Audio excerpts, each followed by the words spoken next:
if you're really interested in building apps, I really want to urge you to first go and build your own app and play around with the features and getting it approved so that you can see the whole process before you start selling it to clients. I have seen many people in Builderall watching previous mobile app training, getting very excited, and then they can't wait to start building, and they start advertising, and then they land up with clients and they can't get things approved, or they don't know how stuff works.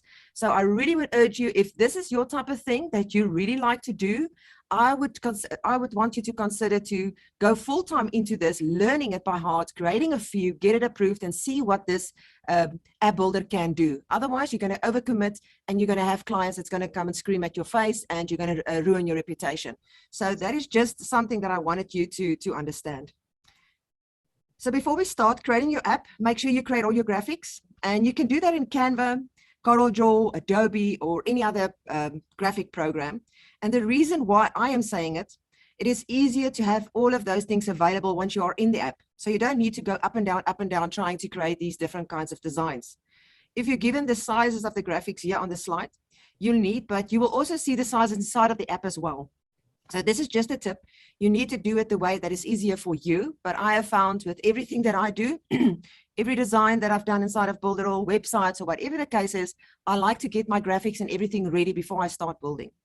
So let's move a little bit on quickly to the cost involved.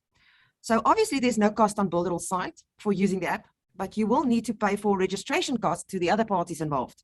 So on my screen, you will see that Apple charges $99 per year for access to their platform, submitting your apps. And you will also see the direct link to them where you can register. So please make sure that you read every single thing on that site and get a fay with all the how-tos and why-tos and not-tos, because that is something that Builderall is not going to be able to assist you with.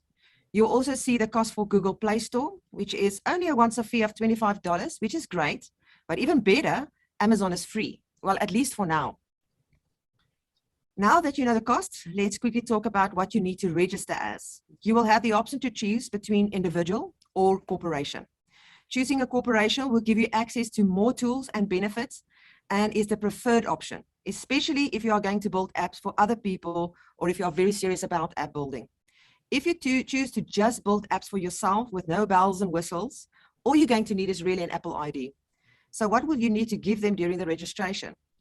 If you're enrolling your business, you're going to need the Apple ID with a two-factor authentication turned on. And then you're going to need a DUNS number. And that is to verify that your business identity and that you're a legal entity status. Now, these unique 9-digit numbers are assigned by Dun & Bradstreet and are widely used as a standard business identifier. And they are free in most jurisdictions, as far as I know. Your business must be a legal entity so that it can enter into contracts with Apple. They do not accept DBAs, fixtures, businesses, trade names, or branches of trade names. And as the person enrolling your business in an Apple developer program, you must have the legal authority to bind your business legal agreements. You must be the business owner, the founder, or if you're an executive team member, you need to have the authority to act on their behalf. Your business must be publicly available, and the domain name must be associated with your business. So let's look at the steps to get your app up and running. Step 1 is to go and create your app in the app builder. And now you need to take time to make sure everything is 100% correct. Look at your links, make sure it works and looks great, and test, and test, and test. Also make sure that your app is original. Step 2 is to publish your app on the app platform, get the appropriate build files. Apple are called builds and Androids are called APK files. It is important to adhere to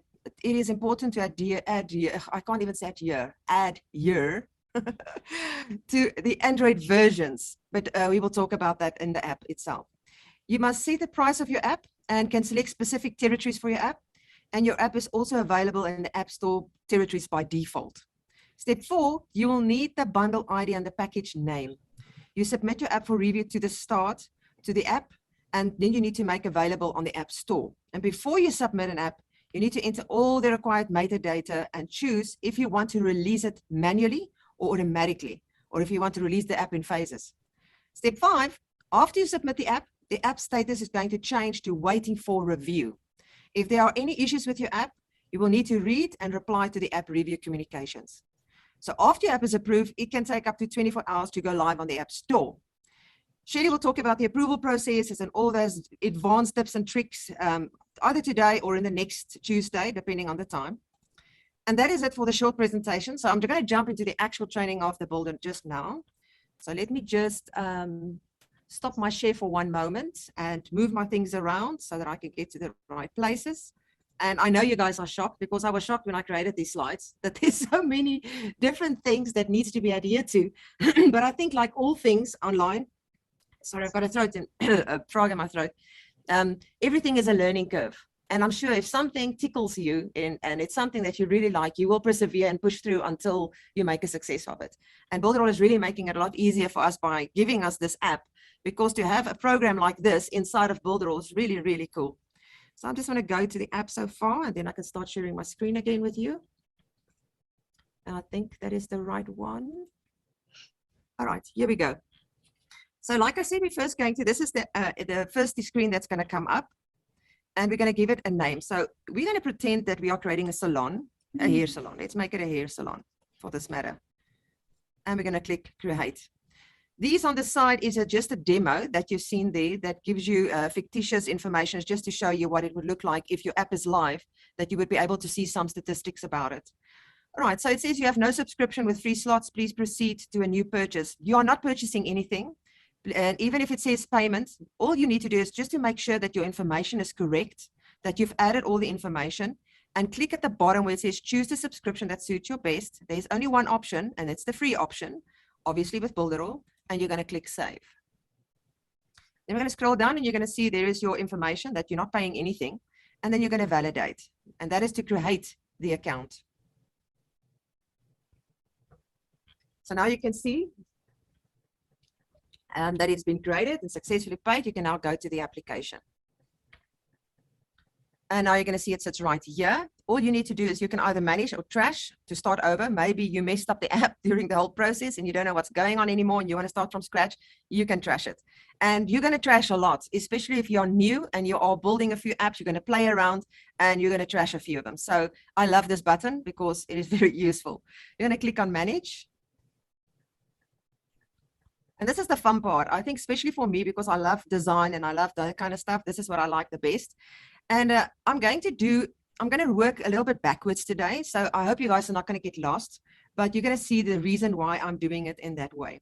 So you can see it comes up with templates. There's a variety of different templates. Now you can scroll through all of these templates. I just want to close the site there because it's still loading. Oh, and I think it's not with the streaming as well.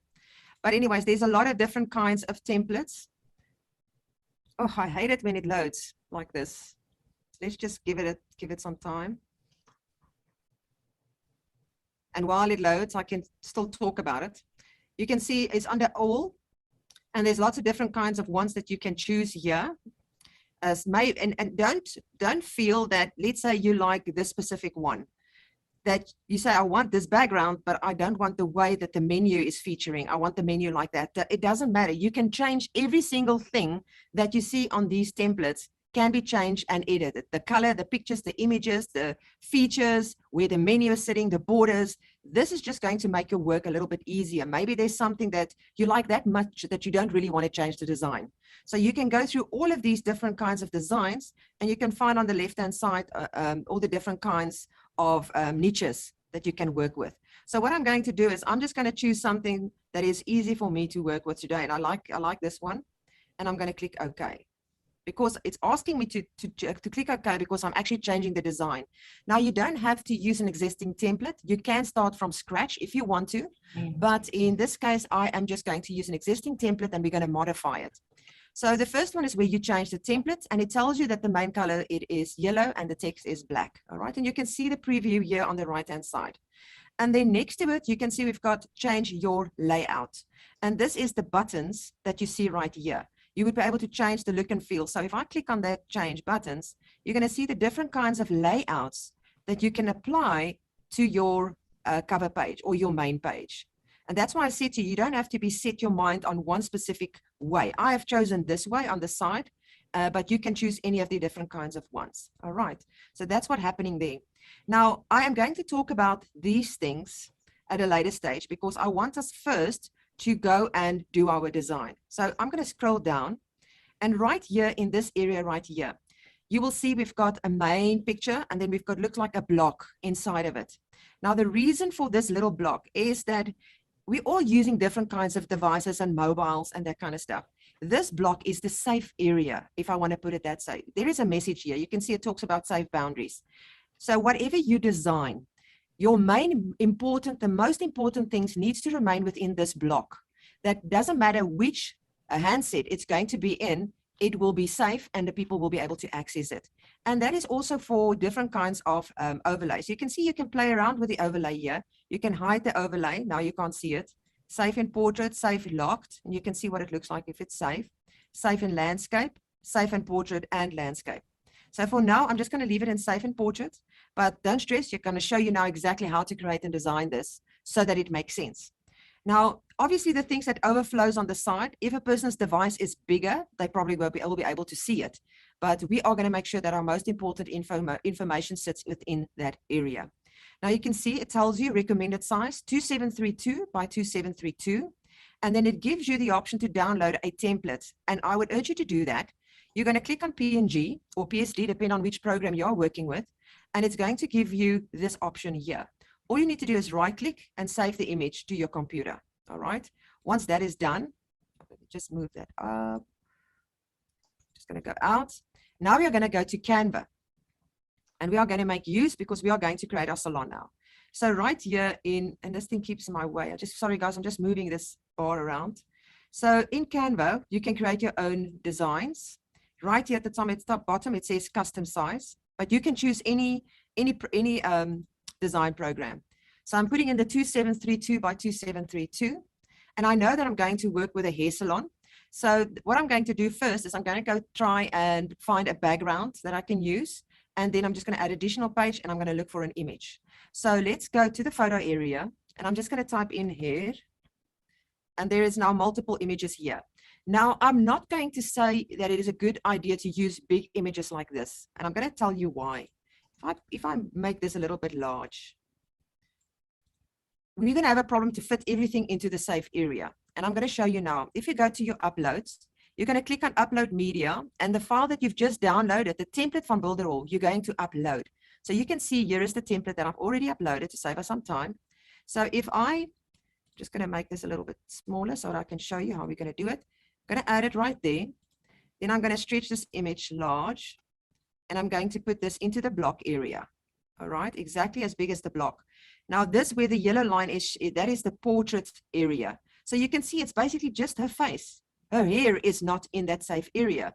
So it's not going to make sense to put something in the portrait safe area that is just a face, because then they don't know what the business is about. So it leads to the main design needs to be visible so that the person knows what it's about.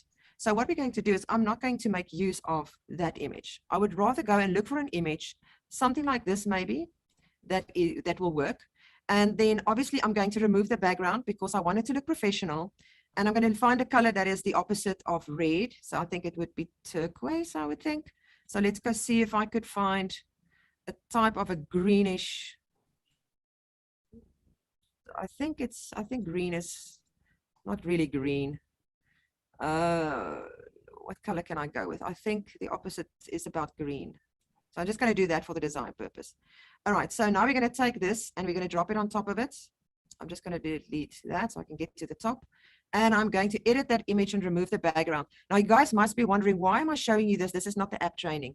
It is actually the app training because you need to understand how to make sure that you have got the right images inside of that safe area. Because a lot of people make mistake and you are not going to get your app approved if your visual design sucks, to put it that way, straightforward. So it is important to make sure that your designs is right. So now I've got this design right here. And I can pull it now where I want it. All right. And then let's go to the uploads now. And we're going to see if we can put this there. And you can see where the portrait safe side is there. She's not perfectly in it, so you would need to move it around. And I hate it when Canva does that because you have to wait a little bit for it to work again. You cannot move her.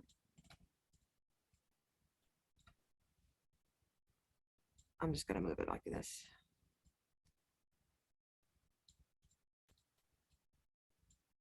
All right, so I'm not going to waste too much time, but you need to move her until she gets into this portrait safe area, because at the moment she's not in the portrait safe area, she's outside of it, and it's not going to fill it all up. Now, I've already created all the designs. As we upload it, you're going to see exactly what I mean.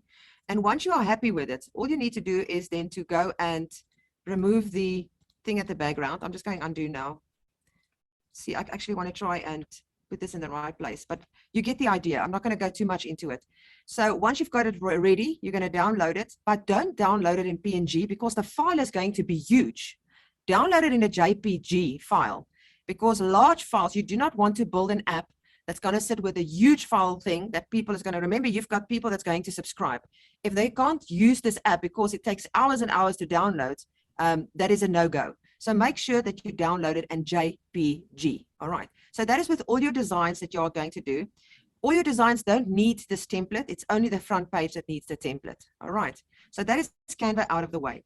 So let's go and change the home page after the designs that we've downloaded. And I'm going to go to the ones that I've created. And you can see I've created all my designs up front, so it's easier for us to upload it. So there is my hair salon, the one that I played with. And then we're going to say that's fine. I'm not going to resize it. It's perfect. Of course, I played around, because remember, it's all about testing, testing, testing, and you can always go back. So now you can see she sits nicely inside of this block, and everything around it can still be seen on bigger handsets or landscape or portrait. So if you can start playing around with this, you're going to see that it makes sense in all different kinds of areas. And that is why I showed you this, that it's really important that you make sure that all of these things is fine. If you want to see what it looks like, you're going to click on See Changes, and it's going to apply it to the side. All right. So we're going to get to this just now in a moment. All right. So let's scroll up now, and let's talk for a moment quickly about Display Home Slider. This is basically images that you can load, and that slides on the top of the front screen. I don't know if you call it a front screen, the main screen, I suppose. So you can upload a variety of images that will slide on the top of the screen. I don't like it that much, but you guys need to play around. And the only way to get to it is to actually enable it and click Save, because then an extra area is going to open up at the bottom of the screen. And I'm going to show you what it looks like. If you scroll down now, here is the option where you would be able to add additional images. You would be able to loop the images, which means it will continuously go and go and go. There's not going to be an end to it. And you can choose the position, the opacity, and the height of the images as to where you want it to be situated on your app. All right, so I'm not going to do that today because it's quite self-explanatory that. And then you can add your pictures right here by uploading them.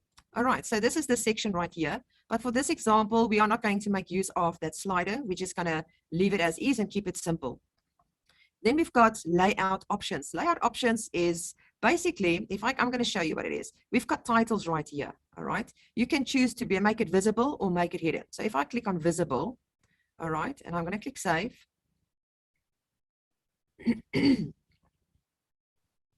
That's what it looks like. If I'm going to say hidden and save,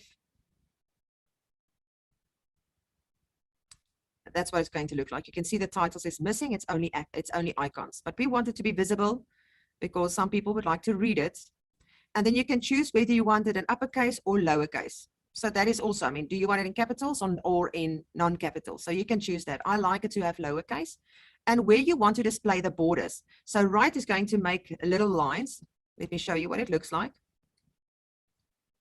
This is going to create little lines in between, or on the side, sorry, the other one is in between. So you can see that line running from the top to the bottom. If we don't want that, we can have it in between these two, in between the menu, like that. All right, so I'm just going to keep it simple again. I'm one of those people that love simplicity. All right, so let's scroll down to the things that we haven't looked at. Here it says to use the homepage image as background in all features. Now, to be honest, I don't like that feature as much, or I don't like this as much. And let me tell you why. What they're talking about is what you see here, this front image that you see here. You want that to apply to every single page that they're going to access on the mobile app.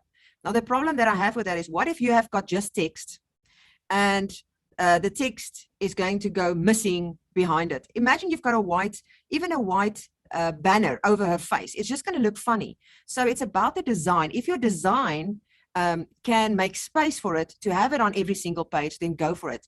But you know what? People get bored quickly. And I would think personally, I would like to have a different design on my other pages. And that is the freedom that this app gives you, is to change and have different designs on your feature pages. And you will see it as we get through the training. But it is still, again, it's a personal preference. It's not law, what I'm saying right here. Then we've got hide iOS bar and hide status bar. I would suggest that you do not hide it. So if you wonder what this is, right here on the app, at the top, you're going to see the battery bar and the Wi-Fi and the battery thing here. You can hide all of the information right there.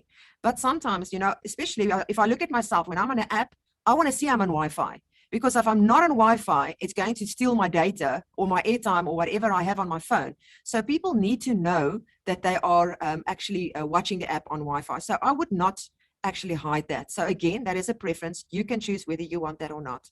Then you can choose your currency, also the local area fee that you want to do, and your font. So this is also, you just choose if you want to have a custom font, you can add and type it in right there, or you can choose any of the ones that's here. All you need to do is just click on it and it will change it. So let's just wait for it.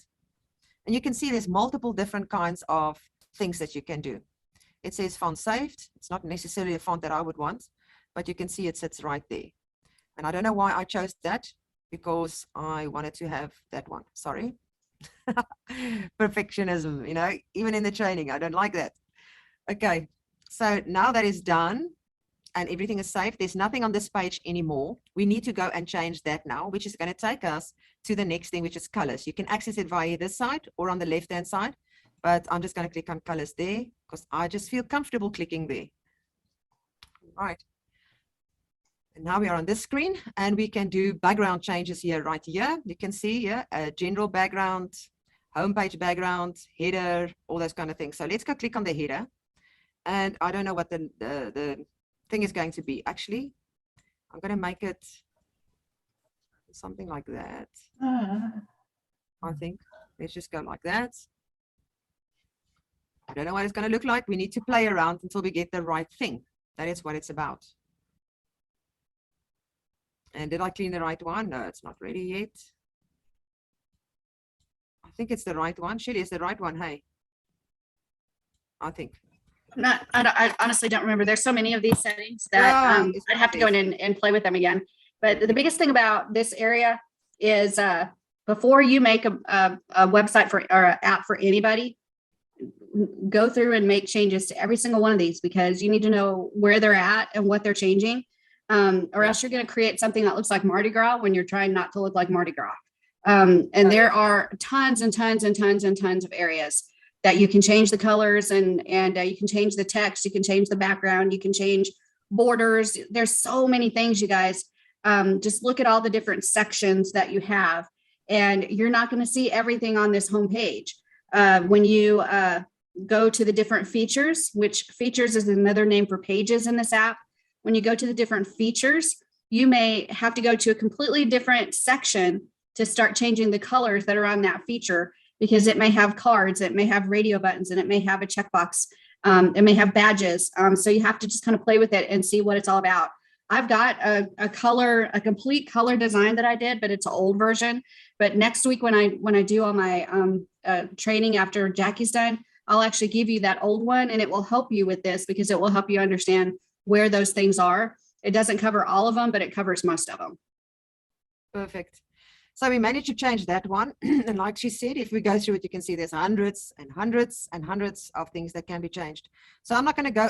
I personally would love to go and change this black to white, but I have no idea which one it is, to be honest. I think it's icons. It's going to be an icon, yeah. So let's just go. It'll probably close to the top. Oh, you just passed it. Might be there. That might be it.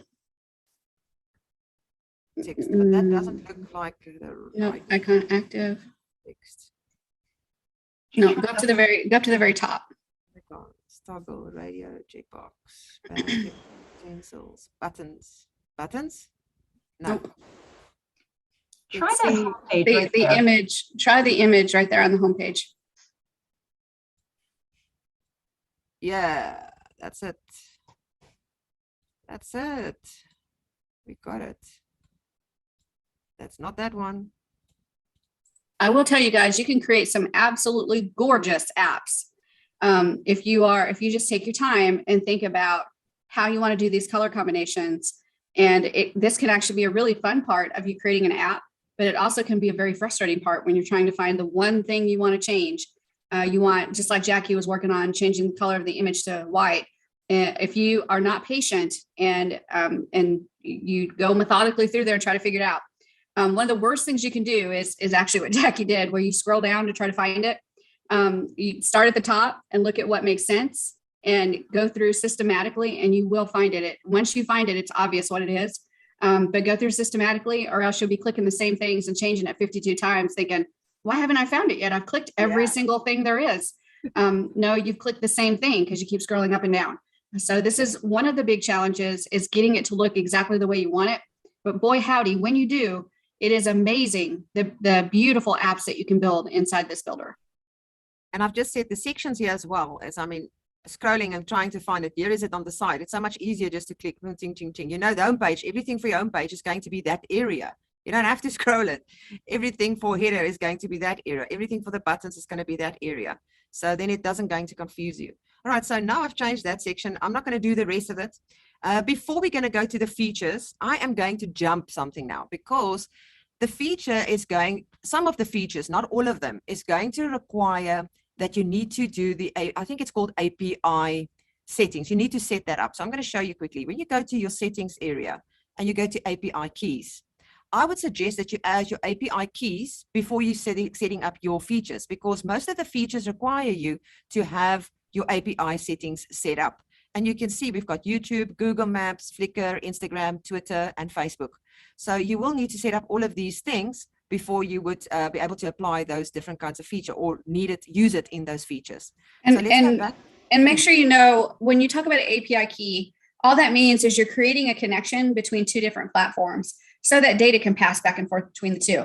So all you're doing is setting up a connection, like on this first one, to Facebook. So if you want to use the Facebook page or the Facebook feature, you're going to have to set up the API. And all of these, you can actually just type in Facebook API into Google, and it will explain to you how to get to the API settings in Facebook so that you can find the API ID and the API secret key. So all of these are very easy to find in Google. You just type in exactly what it says on here, and it will show you how to get them. And then once you get the whatever's required, so for Facebook, it would be the app ID and the secret key. Once you get that, then you can put that information in there.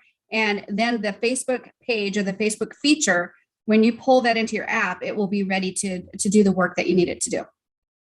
Cool. So let's go now to features.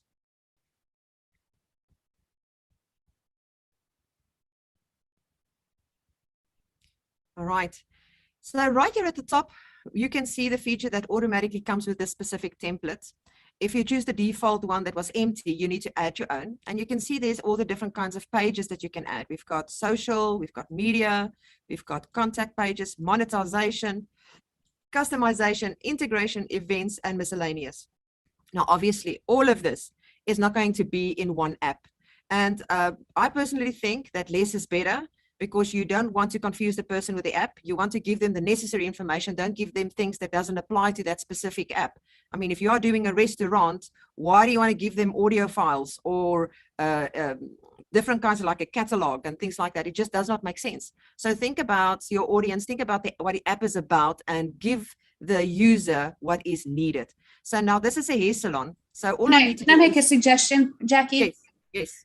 One of the ways that you're going to do the best in mobile app building is if you start understanding these pages before you ever go and make a mobile app. So that way, when you start planning your mobile app, you can plan that mobile app and what features or pages you want to add before you ever start building, because you should have a goal of your app before you ever start getting into this builder and start building. You need to have it in your mind. What is this app going to do? And what are the pages that I can use or the features I can use to make that happen? Because if you go willy-nilly, it's the same concept as if you try to willy-nilly create a funnel. If you try to create a funnel without a blueprint, it's going to be a rough day for you, because you're going to lose pages and forget what you were going to do. And is the right link there? Do I need to do a downsell? Do I need to do an upsell? And all of these things happen inside of the app builder too. When you start building and you start actually putting these things together, if you don't have a very planned out system of what you want in your app, then you're going to have some challenges, because then you got to think, oh, I just added that page because I liked that page. I like the idea of that page. But when you add that page, it has other things that you have to set up to be able to make that page work. So make sure you go into these pages and find out every single one of these features or pages. They're the same thing. You'll hear me say pages, but they're features. Find out every single one of these pages and what they can do. And then clear this out. Take all the pages out when you're playing with it and testing. Delete all of them and add one page at a time, and then see what features you get, what added things you get with that page. Because there are some that you add a page in and it will add another page in for you, because in order to have a membership area, you have to have a login. So it has to give you a login page. So it adds that in. So make sure that you're doing those kinds of things. And then once you play with the membership page and the login, remove those and add one more page and see what it adds in there for you. And that systematic testing and working with what's in there, you'll get a deep understanding, way deeper than anything that Jackie and I could teach you, because then you'll have put your hands to it and your eyeballs to it, and you'll actually understand way better how it works. But this is one that Jackie said in the very beginning. If you think you can just jump in and create an app because we have a app builder, you're going to have a rough day, because it's not that easy. I wish it was, but it's not that easy. And then the real challenge comes when you try to publish. So listen to what Jackie's saying. And then if this is something you really want to do, guess what you're going to have to put into it? Time.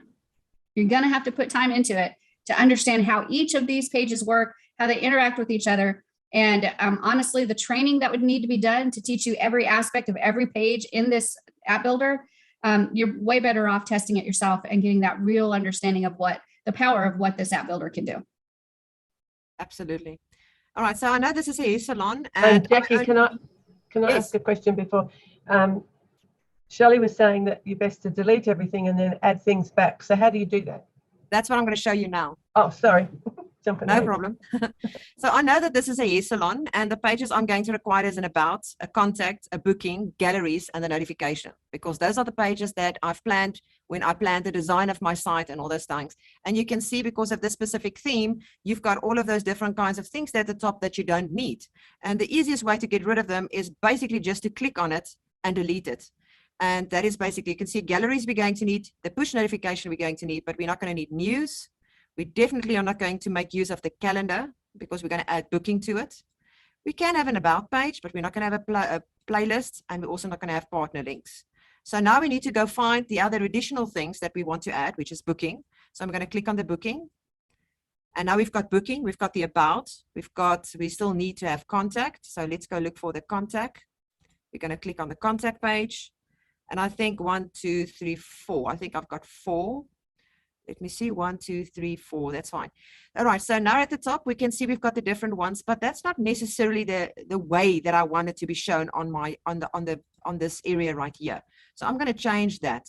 I don't want it to be in that kind of order, and we're going to change that order now. Let me just show you the changes at what happened there. So I don't necessarily want it to be in that order. I would like to have my about in the front. So you can see that there's a little, I don't know what type of icon that is. It's a little icon. That's all I know. You can click on about and move it. Then we can have galleries. The notification for push button notification, that's for you. So I'm just moving it to the side. And then we've got the booking and the contact. And that's all that I'm going to require for this specific salon. I don't need additional things or anything. And then individually, you're going to go into each of these areas. And I'm going to show you how one of them works. All right, so let's click on the about. And remember, because I've done my homework, I've already got some images and things that I want to add to this page. And now this is where Shelley just said now. As you can see what it looks like on the side, the colors are all messed up, because that is not the colors that we want to use, because I've used a template, so it applied the yellow to all the pages. So you really need to go back to colors and go change all your pages. All the features that you're going to use is going to have this yellow behind them. And if you don't go change it here in your cards, then you're going to have a problem. Now, I know I can see the background there, so it's easy to go and change the background for all of them to the right color. And then I'm just going to do this now for an example, because I want to go into detail. And I know everything that is yellow here at this stage, this is not the way you're supposed to do it, but I know that everything that is yellow is going to be changed to this new color. All right. So I'm not going to go do that now. I'm just telling you that's exactly what she said about you have to go play around and know exactly where those things are sitting, so that you would be able to change your features and make it look nice. All right. So let's just go back to the about. And I'm only going to show you one today because every single one has got different kinds of things that you need to add it. Some has got images, some has got text, some has got links. You just need to go inside of each of them. But I'm just going to show you how it works. Now we've got the page name, and you can change the icon. If you don't like that icon, you can go and add a different kind of icon or add a new one. But I'm just going to stick with the one that's there. You can have that name, you can give it a subtitle, and then the social sharing. Obviously, I'm going to want to have social sharing on it. And then your text. You can see you can do text, images, videos, address, buttons, attachments, sliders. This is big, guys. There's even source code. But I would tell you, if you don't know much about HTML and coding, don't go mess around with source code because you might be in for a surprise. The source code is great, though, because some of the features that we have inside of Builderall, they give us iframe code, and you can actually drop it into the source code. So, for example, the webinar gives you source code. Right here is where you can put it so that you guys can actually go live in the webinar and it can show up in your mobile app. Cool. All right. So what we're going to do is I'm going to leave this, whatever it says there, I'm going to leave it there, but I want to add an image. So you're going to see what happens. If you add an image, it adds additional blocks to it. Can you see what happened here? We've got these additional blocks. So I'm not going to make use of that source code. See how easy it is to delete something. So let me go and add a picture. And I'm just going to grab that one because it's about us. Now my image is there. And then I'm also going to add another text block. And I'm just going to copy the same text just for this example purposes. All right. And let's add another image. And I'm going to show you exactly what it looks like once we've uploaded these different kinds of things. And now you can see why I'm saying it's important that you add your images and everything up in front from the start. Design it. Think about what the features are about and then do your design work. All right, so now I've added all of this. Let's go save it and see what our changes look like. So look how nice that looks already. Obviously, your color, my colors is not right. I changed it to the wrong blue, and I still needed to change the top. But you can see now you've got your about page that talks about you. You can put your images in there of the client, all the different kinds of things that can be added to it. So there's multiple things that you can do within this app. Really awesome. And then you can see once you've done that, you're just going to click save to be able to see the changes happening. Now you need to do that for every single feature that you have. And like I said, I don't think we've got time tonight to go through every single feature. Like Shirley says, you need to go and explore these images, these features before that you actually going to sell it to a client. So let's go to the application area. Now in the application area, sorry, we've got our app ID, the name of it, your web app link. We're going to scroll down to this area here. Now, just like we designed in Canva, you can go and design your application icon. It's this little icon that you see right here when your people are going to download it, and it's going to be on the top of your phone. That is the icon. So all you need to do for that is to click on the application, and they've given you the size, and then go choose your application icon, and then upload it, and say, okay. Right now you can see what the application icon look like on top there. Really, really nice. You can also select your back button and appearance buttons right here, or you can leave it blank. So I'm just going to leave it like that. We're going to scroll down. Now we come to push notifications. If you are going to send push notifications to the subscribers, you can do that through the Android push right here. And you can also change your icons and things again. So I've already got my icons uploaded, and I think it was this one. And okay, and note that they say that your icon have to be a PNG and it needs to be transparent, otherwise it's not going to work. You can see it's been uploaded right there, and there is the color. You can also upload a background, which is 512 by 512, but if you've got a clear background and it's just a color, you just need to apply it there. You don't need to worry about that at all, but that is what the notification would look like. Quite easy. Splash screen is what do you want the client to see while the app is being downloaded.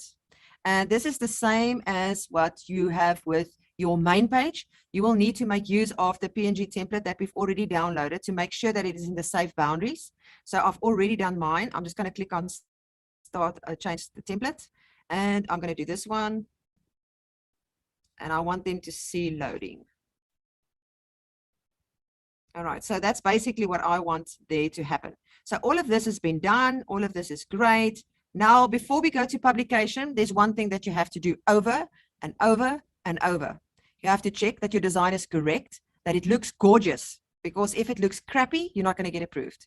You need to make sure every single link work. Don't let the Apple go and click on your links and it doesn't work. They're not going to even go further. Make sure every single link work. Make sure that the design of your application is user friendly. You do not want to confuse the user. So make sure that the design is perfect and everything is working. Test it on different kinds of phones if you have to, but just make sure that it looks great. But we're going to come to the testing just now.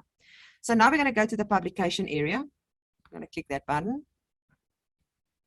All right. So we're going to scroll. We don't need to worry about the subscription because all of that is done. Thank you, Builderall, for the free plan.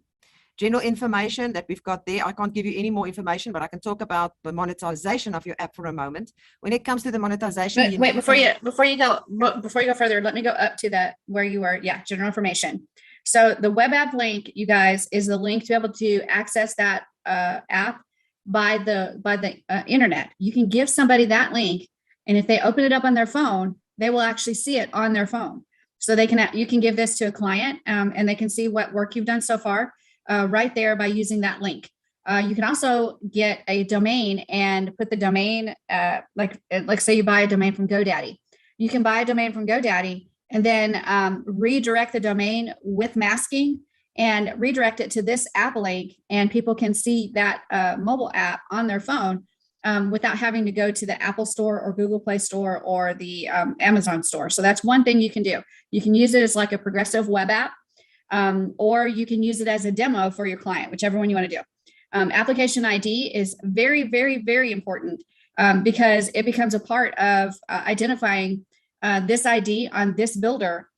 So if you do publish to Apple or you publish to Google Play or Amazon, if you make any small changes, instead of having to re-upload your APKs or your files, you can just publish them directly to the platform. And because it's got the application ID and it's got the bundle ID and the package name, all these things you'll put into the information on the platform. Because it's got that information, it will actually come back to the builder and get that information, and you don't have to re-upload everything. You can do basic changes. So say you create 5 pages and you do little updates to those 5 pages, you can just do the updates and people will get those updates. But if you add a page or you delete a page or you do anything big, you're going to have to take those files and re-upload them to the platform. So there's a couple of different things that happen here.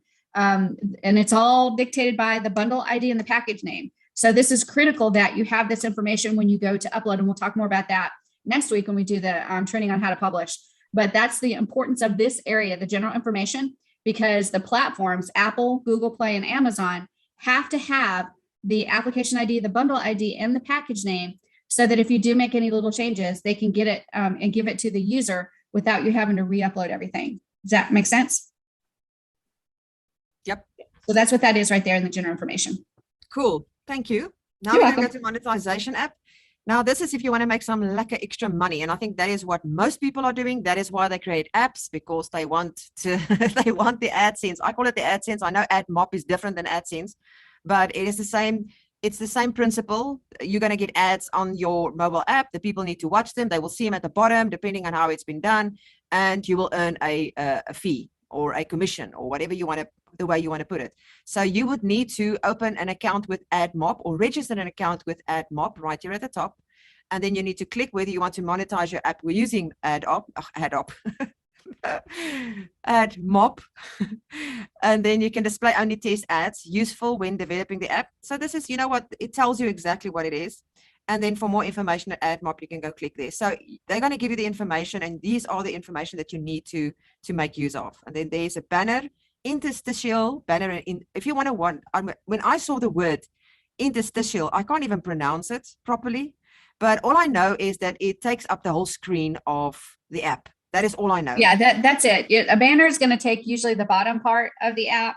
So you'll have the whole app there, but the bottom is where the ad appears.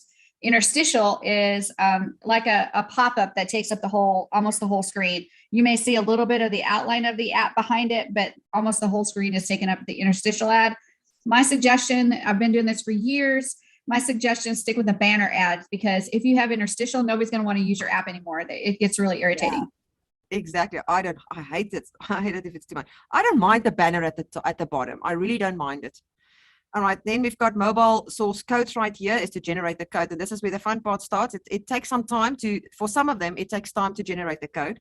So if I go click, I'm just going to click on iPhone no ads because I don't have that ad mob generated. So we're just going to click generate code source and it will start generating the code for you. You need to do the same for Android as well. But you can see that it starts generating there and it's going to take some time. And then the generating wording is going to change as soon as it is generated, and you would be able to download the code because that is the code that you are going to require, as far as I understand, Shelley, for the Apple and Android and Play Store and all this kind of stuff.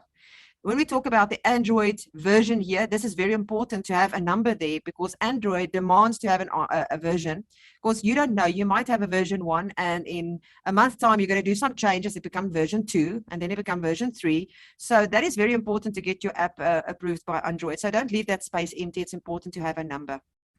So you need to generate all of the necessary here. I'm not going to click every single one of them. I'm just showing you that you can do the clicking of generating the source code that you need to download. Then at the bottom, it says allows media player to ask permission for disabling Android battery optimization, which means if you click that, it's going to do exactly that. It's going to ask for permission if the battery is getting low, that kind of stuff. I don't know if you guys have ever seen that when you are in an app, it asks you permission to disable it because sometimes apps takes up a lot of memory or battery time. And that is what you can do. But please read the message at the bottom. It says that Google Play can reject your app if the use case is not strictly required. All right, so for now, I am not going to make use of that. I'm just going to leave it as is. All right, so we've done this part. Let's click over to the users. Now, users is you might have people that is going to work with you on the app, but you need to choose very wisely. Don't choose people, or don't go this route if you don't trust this person with your life, because you might spend hours and hours in creating an application and then somebody else comes along and they make a mistake and they messed it up. And you need to start all over from scratch and get everything approved from scratch. So this whole area right here is to give you the option to create a new user that would be able to access this app with a password, and they would be able to work with you on this application. It is really cool because during this whole session, especially if the person is not with you, you guys can even send messages to one another. You can see it says messages. You can send messages up and down, and it's going to remember all the previous messages, and you would be able to follow the trial or as every person is saying something or working on this project or whatever. So this is a really cool feature to use. I don't need to explain first name, last name, email, password. These are things that is easy to see. There you're just going to choose as a Mr. or Mrs. That is basically what this area is about. Then let's go to the promote area. Under the promote area, you guys are going to see there is a QR code. I'm going to download this QR code quickly, and I'm going to open it up. If you want to grab your cell phones, you can QR this quickly, and you're going to see what the app looks like. Now, remember, we haven't got any links done and none of those. It's just for the front screen so that you can see how it works. Let me know when you guys are finished.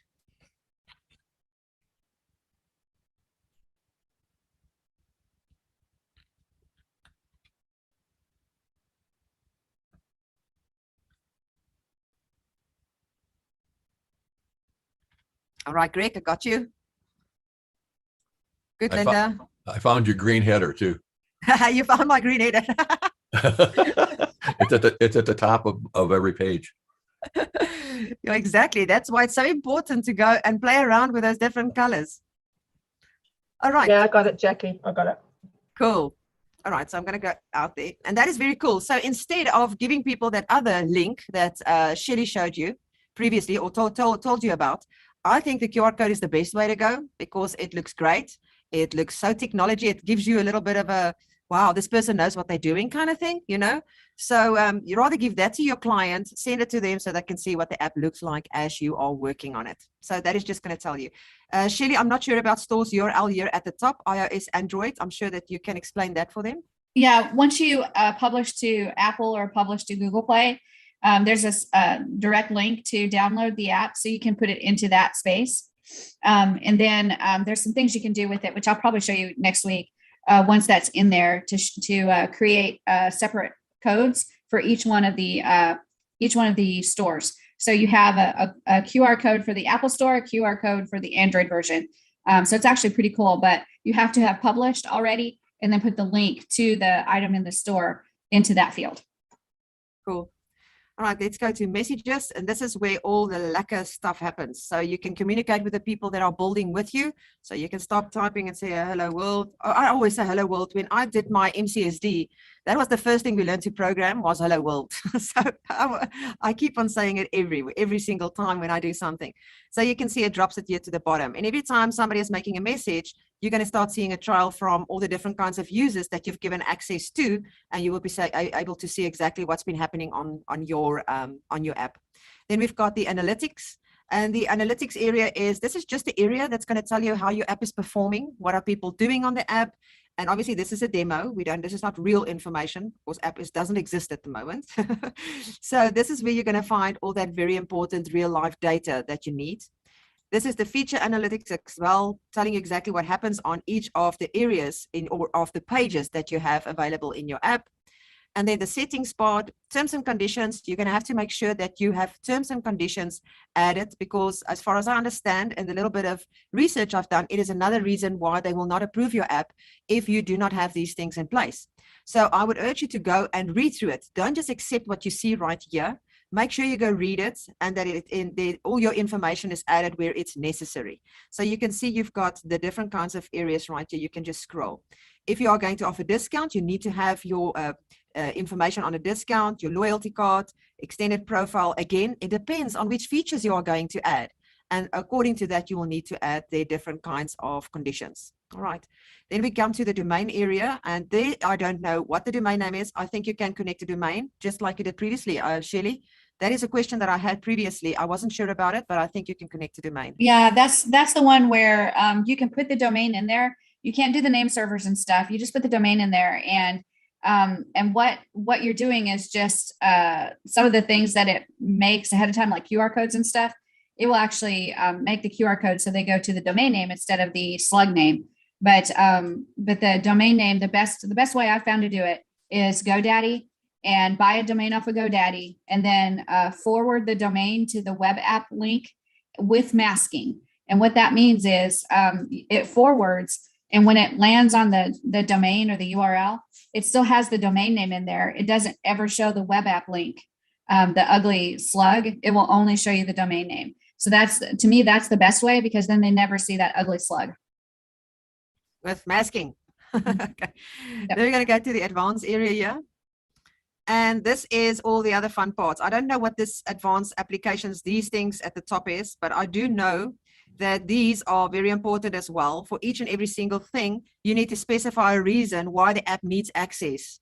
So you can't just say scan QR code and share pictures. So if you're going to make use of a code that needs to be shared, you need to give a reason for it. You need to specify why. There's actually, there's pages in here that you have to scan a QR code to be able to get the loyalty card to work and get your loyalty points, or to get your coupon. So if you've got a QR code page in there that is being scanned so that you can do loyalty points, then you need to explain that in here.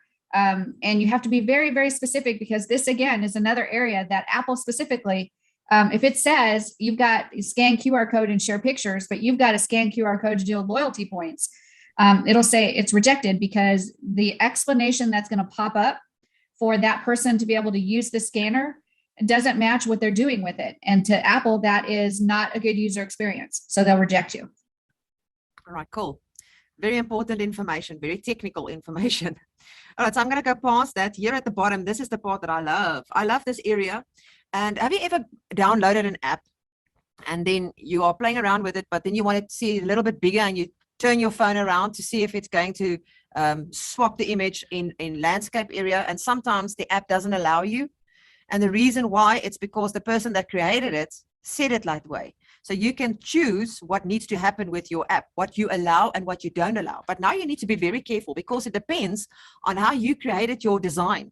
If you have created your design not to be able to fit into landscape, and it's going to squash it into landscape, then you're going to have a problem, because it's not going to look great. So you need to think about your design before you make a decision here as to what you're going to allow and what you're not going to allow. So just think about it. I know the space is limited.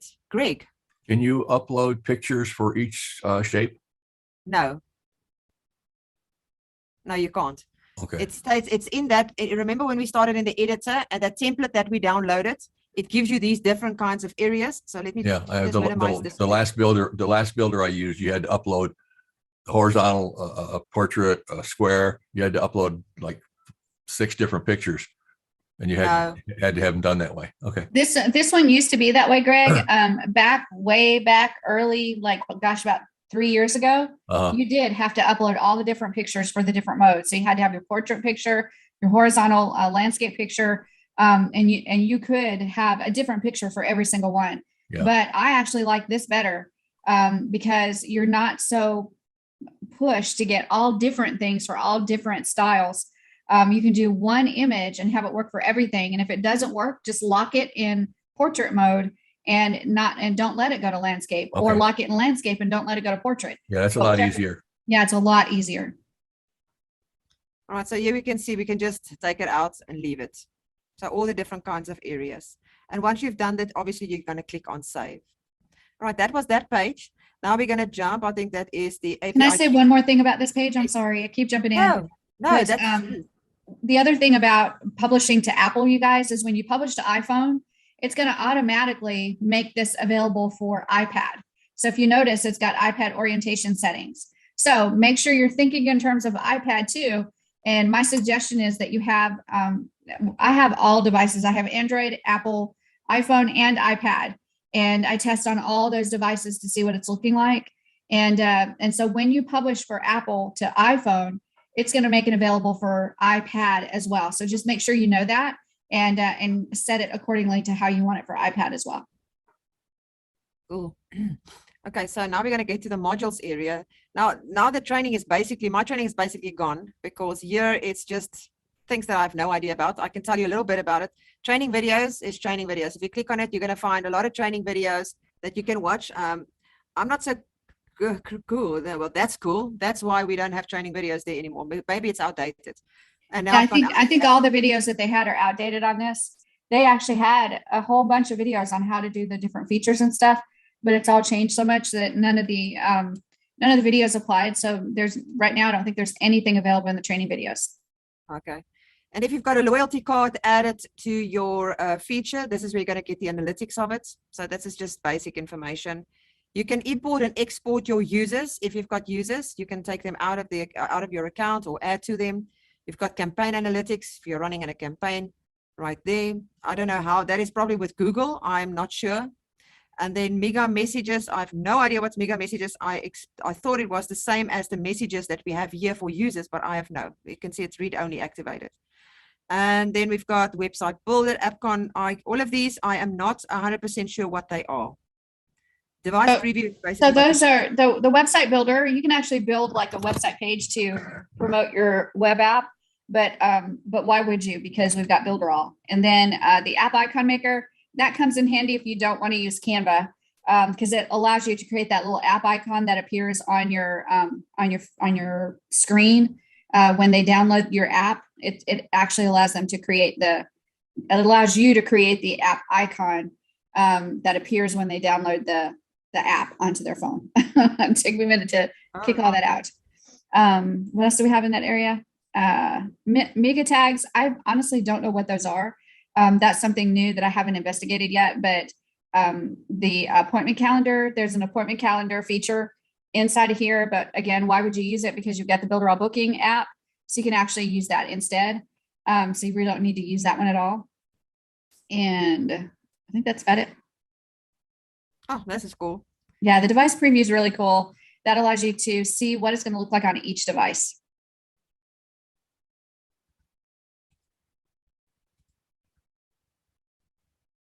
Huh. How cool is that? And that is all from me today, guys. I can't tell you any more about approval and getting all those things done. That's going to be Sherry's baby next week. So that is all from me. I hope you guys enjoyed this tutorial training tonight.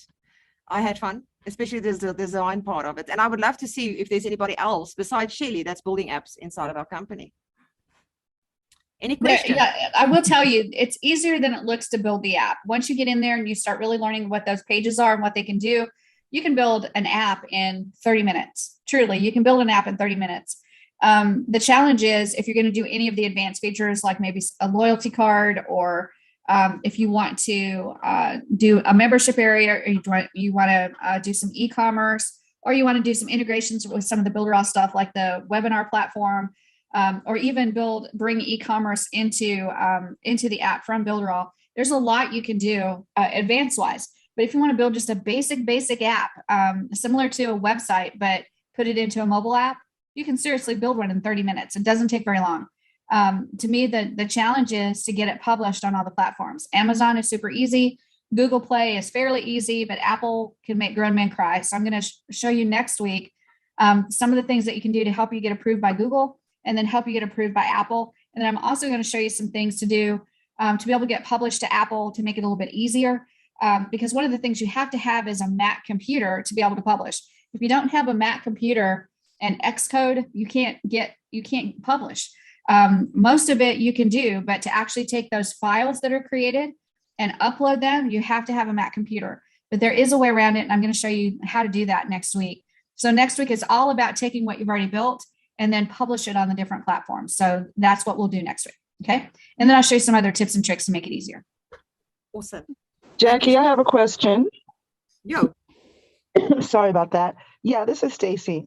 So sometimes an app is simply a interface to go to your website or to things on your website. I'm curious to know whether or not this allows us to create something beyond. So there's an app I've wanted to do for a number of years that has to do with allowing you to track information and take the visual of that information that you're tracking and utilize it in different places. So here's just an example. Say you were a traveler, you traveled a lot, and every time you slept in a hotel for business work, whatever, for business or pleasure, you wanted to track how many nights in the year you slept in a hotel. So you sort of put that information in like you would in a spreadsheet, and then you want to create a visual representation of that and create an image. So you really the easiest way to do that is to really tie it into utilizing a spreadsheet and creating some kind of a graph. So I'm wondering about being able to do something like that. And maybe Shelley might, just because of her own experience. Do you have any thoughts, Shelley, on that? Yeah, I do actually. First of all, one thing to remember about this builder is it's a templatized builder. That means that you are effectively, basically, at the basic level, you're restricted to what's available in the template. It's advanced features if you want to push it out to what you're talking about, Stacy. And to do what you're talking about, the first thing that comes to mind is I would have a form, like a Google form, and integrate that into a page. You saw that you could put source code in there. So I would source code and embed a Google form into the site. So they could say, I spent this night, and ask all the questions and fill out the information. Then with the Google form, you can send that to a Google spreadsheet. And that Google spreadsheet can take that data and make it into a chart. And then I'd integrate that chart into another page so it can be a visual representation. But that would be a very advanced method of being able to use this templatized builder. And honestly, most people would not be able to do that. It's very, very difficult to extend this templatized builder into something very specific like that. Okay, I appreciate it. But thank you. You actually just gave me some ideas just by sharing that.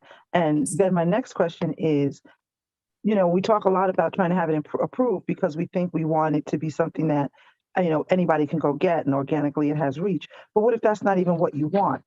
Sometimes you just want, say, I'll just use your example, for example, maybe you just want everybody on your team to have access to it. So you just want to distribute it where you want to distribute it, not necessarily, and give a link. And I know you did talk about that. I think that's what you were talking about when you were showing it in the beginning, when you said if someone just has this link, they can see it on their computer. So you don't have to utilize an actual, the Play Apple or even the Google Play to actually get it. You can just utilize it for the people you want to use it, or people in your coaching, or if you want to push things to your coaching members, and if you have a coaching group. Yeah, there's a couple things you can do actually, Stacy. You can create it as a web app so that people can access it through the web. They're just a link. And I've actually got my Team Awesome website or mobile app that way, where it's just a PWA, progressive web app, Right. where they can scan a QR code. It opens up on their computer, and now they actually can add it to their home screen, and now they have it on their computer as if they downloaded it off of Apple or Google Play or whatever. One of the drawbacks, though, is you can't take advantage of some of the native features that are available in an Apple app or an Android app. It's not going to be as easy to pop up the iTunes playlist and all the different features that you get with Apple or Android. But there's also the opportunity, if you want to publish and have all those native features, you can still publish to any one of the platforms except for Amazon. I don't think Amazon allows this, but you can publish to Apple or Google Play and then actually not have it on the store, but have it as a private publication. So you can only give it out to the people that you want to have access to it, and they can download it off the store, but nobody else can get access to it. So you can publish privately, almost like you do a YouTube video, where you can make YouTube a public video or an unlisted video. That's kind of how this is. It's a public app or an unlisted app, meaning it's still on the store, but nobody else will know if it's unlisted unless you give them the link to be able to access it. Got it. Thank you so much. Appreciate that. Great. If you use it as a progressive web app, does the push notification still work? You know what? I'm not sure, because I have not tried it on this program if the push notification works. It should, but I'm not positive if it does. Okay. The other thing I wanted to mention is when Jackie was talking about the colors and everything, what I remember from before, from the older platform when I was doing it, if you look at the color of the item you're trying to change and then go look at the colors, you've eliminated half of them already. Right. So you're only looking for a green one, or you're only looking for a black one. Well, and that's a good trick, because what you're going to find out too is in the colors, you're going to be looking at this obscure thing that says card.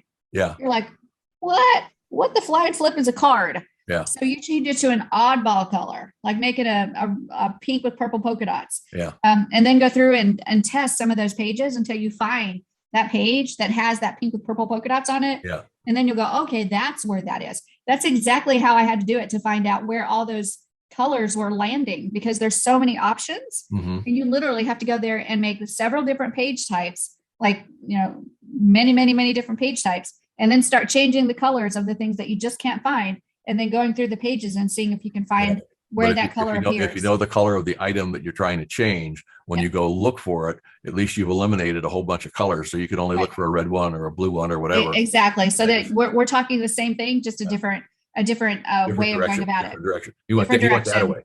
It's exactly right. But I promise you, those colors, they are so powerful, because you can build some absolutely beautiful apps. I built a Harry Potter app one time. There's a group up in Memphis that was doing a Potter Fest, and they asked me to build their mobile app for them. And it was a bunch of different booths, and they had it was almost like a Ren Fair, but it was all Harry Potter related. And so I got to build the app, and it was a gorgeous app. It was absolutely beautiful. All the different colors, purple and black and very dark blues and stuff like that. I absolutely loved it. And I could do that throughout the entire app. I did another one that was a Ren Fair. It was actually a Ren Fair that we had up in Memphis for a couple of years. And that one was absolutely beautiful with all the bright colors. That was like oranges and yellows and browns. And I could do that standard all the way through the mobile app. But I'm going to tell you, it was hard to find all of the areas to make sure that every once in a while you'd be scrolling through as I was setting it up, and there'd be a radio button that would be green. It was like, how did that get there? So it's just, there's so many color options and so many areas. And that's part of that testing, retesting, and testing again. You're going to hear me say that next week about a bazillion times, because if you don't do that, you will not get approved. There's just no two ways around that one. If you're not good at testing, just don't even try to do mobile apps, because you've got to test it, and everything's got to work right before you submit. The other thing about it is, if you submit, and let's say you slip through and it gets approved, well, if something's not working, I can guarantee you that you're going to have to redo it. You're going to have to recreate those APKs or the files, and you have to re-upload them. And it just makes it a rough day when you have to do all that. So it's better if you test it on the front end, and the colors things will drive you a little nuts, but you can make some absolutely beautiful apps if you'll just slow down and really focus on the design and utilize those color areas that you can to be able to create an amazing app.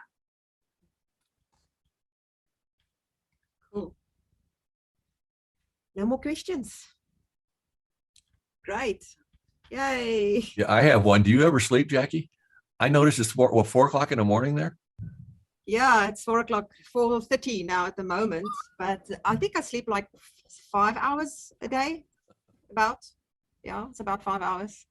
But I can't help it, when you're addicted to something like this. If we don't do these things, we do it on our own businesses. Yeah. I've caught myself many times, even on holiday, sitting with a laptop, doing stuff, building stuff. It's hard not to. And once you get into mobile apps, there's so many different ways to make money with them that you get excited. You're like, holy cow, I just figured out another way I can make money with mobile apps. Let me do that. I got to build one. So it's really, really exciting. Just the mobile app thing. The mobile app thing in Builderall is a business all to itself. And there's one of probably a bazillion ways to make money. And I'll show you guys next week the different ways that I make money with mobile apps. So you can see that it's not always just about building for a client. It can be building for yourself, and the ad mob thing is great, but there's other things you can do to put advertising in there. And there's just a ton of things you can do to be able to make money. Yeah, this version looks a whole lot better than the last version, because I remember trying that in the very beginning and then looking at the stuff tonight. I'm going, that's new. Yep, it is way easier. We've got better pages, better functionality between the pages. So it is a lot better, and actually a little bit more intuitive too. Before it was really the biggest thing confusing about this version is that home screen image and how to get that area. And Jackie did a great job showing you how to do that, because that's to me the hardest part actually of building an app. If you're doing just a basic app, is making sure that image shows correctly on that homepage, no matter what device you're using. And she did a great job showing you how to do that. Yeah, I think the loyalty card thing is something that I want to get in and play with that, because that's a big thing for local moms and pops. Yep. The loyalty card, there's coaches. This could be huge for coaches, because if coaches are doing like one-to-many training, you can put the webinar platform in Builderall right in there, so that they can do their coaching and the training goes right into the app. And I have that in my Team Awesome. Every Thursday night, we have a team meeting, and they can either go to Facebook, they can go to YouTube, or they can just open up their app and watch me right on the app. So it's really cool what you can do with it. But I promise you, there's not going to be a moment where you can just jump in there and boom, everything's obvious and it's easy to do. You gotta, if you want to do some of those advanced things, then you got to figure them out, and you got to spend the time to understand what those pages can do, because the power is in those pages and the functionality of those pages. And boy, howdy, do we have a lot of pages. There's a lot of different functions that you can do inside of the mobile app that are very easy. You just got to dig in and figure out what they can do. Do not sell an app to anyone until you understand those pages and what they can do, because you'll get caught. You'll get caught in a pickle, thinking that you can do this thing, and then you jump in and find out you cannot do it like you thought you could. So make sure you're testing and playing with it and understand those pages. Plus, it'll make you a lot more confident going into your client and telling them what you can do for them. And that would be amazing, because if you walk in there and you go, yeah, I think we can do that. That's a lot different than we can sure do that. And I can have that ready for you in just a couple of days. The confidence level is way different, and it's way easier to make the sale if you are confident about what you're telling the client you can do. Judy? There's a question in the chat here. When using the progressive web / QR code, will the app update automatically? Jackie's saying yes. Yes. No. Yes. Okay. Yeah, it will absolutely update automatically, because it's connected to exactly what's in the app builder.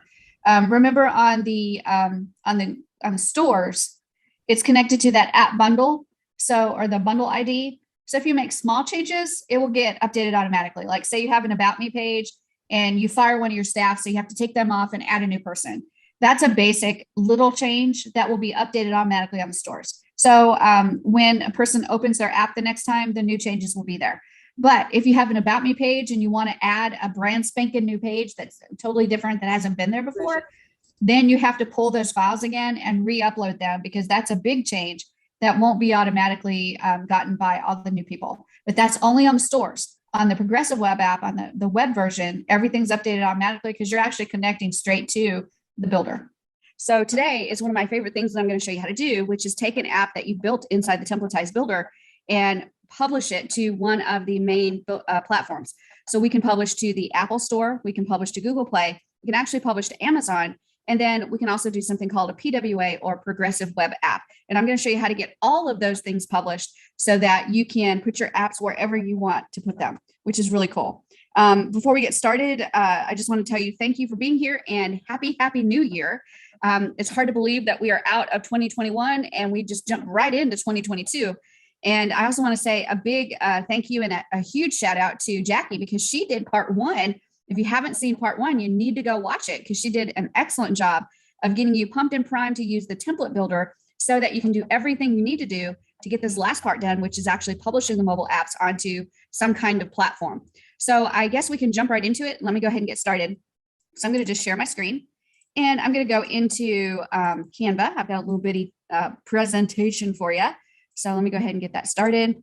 And what we're going to learn tonight is how to publish our mobile apps to Apple, Google, Amazon, and then do a PWA. And Jackie got us started on the first section, which was how to open up the mobile app builder, and then how to choose your template to get started, and then how to manipulate the colors to make sure that you got all the colors that you want, how to work with the features, which are the same thing as pages, you guys. If you say features, in my mind, I'm converting that almost like it's a foreign language into English, which is pages. So I equate it to the same exact thing. These are pages inside of your mobile app. Then you've got the application settings, which is going to get you ready to publish, where you have to put some information in there. That's going to end up going to the platforms where you're going to publish. And then you go through publication. Jackie took us through all of that. So I'm not going to waste your time and go back through that. If you want to watch it again and learn all that, you can go back to that video. It is on Builderall USA YouTube channel, and it is one of the Tuesday night trainings. You'll see the big red thumbnail, and you'll be able to find it really fast. So check that out. She did an excellent job of covering that information.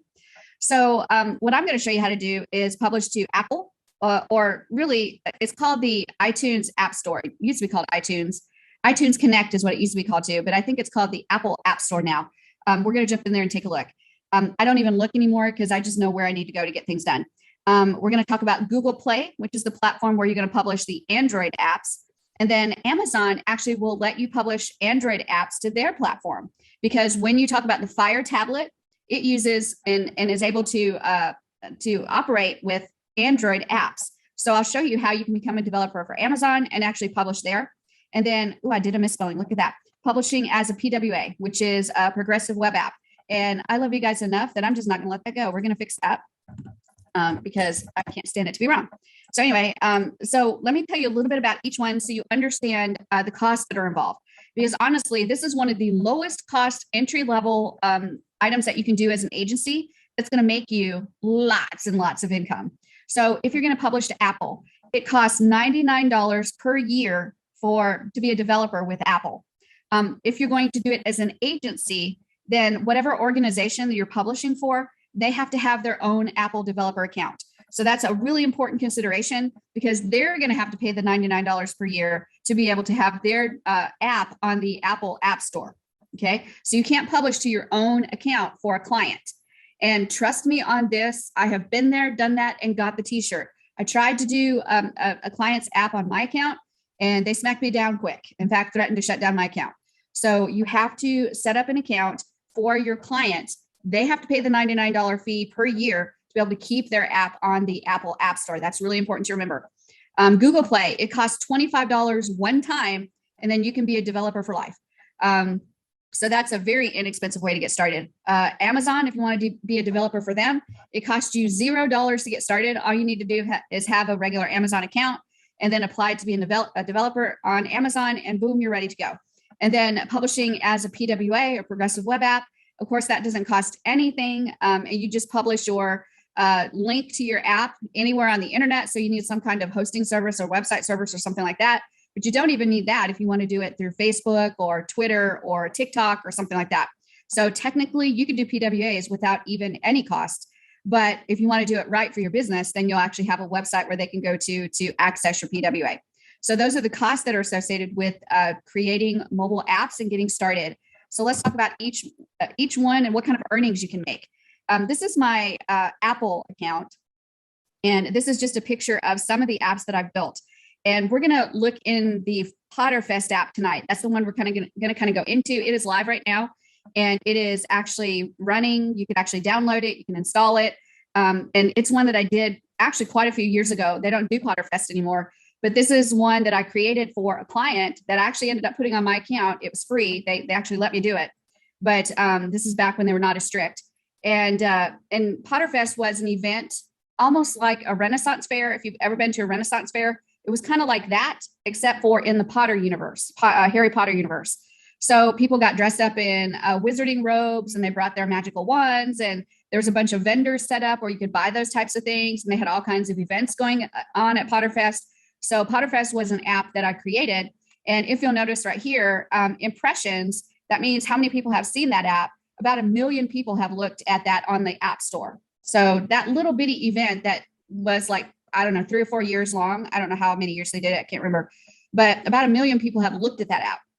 And then people that have downloaded it, installed it on their phone or their tablet, that's about 6,400. $0 because it's up there for free. And then how many sessions, meaning how many of those 6,000 downloads were opened so that they looked inside the app to see what was going on. And that was about 100,000. This one right here is affiliate marketing.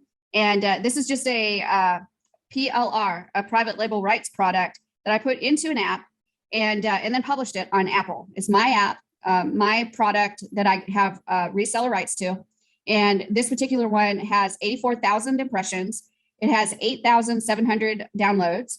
It's generated me about $4,000, and it's had about 82,000 sessions, meaning people that opened it to look inside. This one is hilarious. At the time that I made this one, I had 2 ferrets.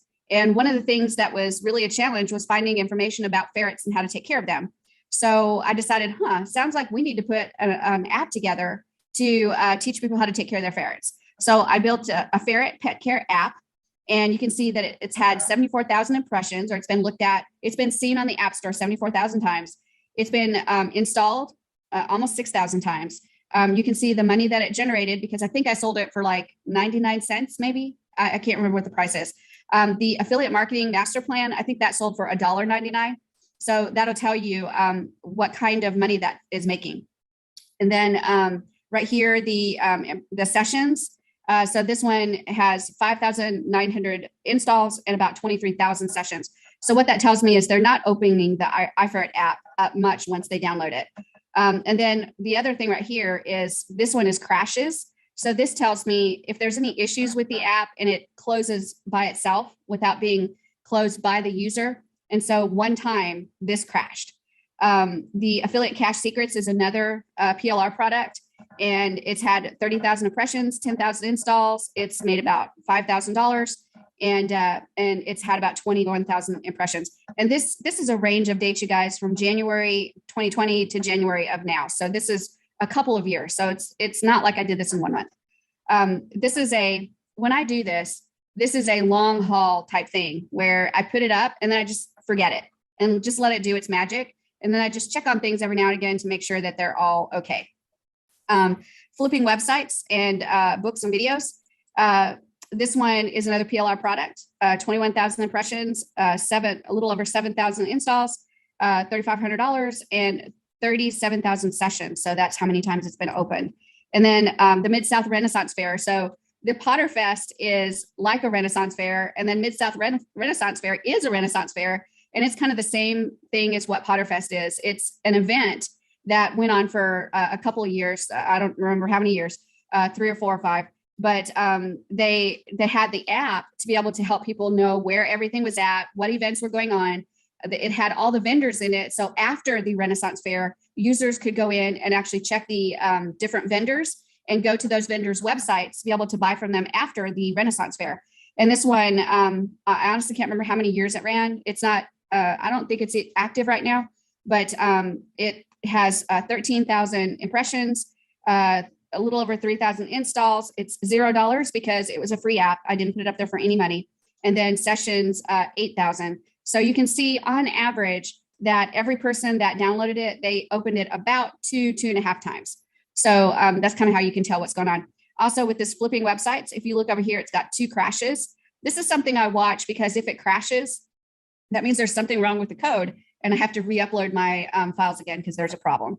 So anyway, that's kind of the income that you can make from apps. Now I have like over 200 installed on each platform. So this is Apple only. I've got Google Play and I've got Amazon App Store.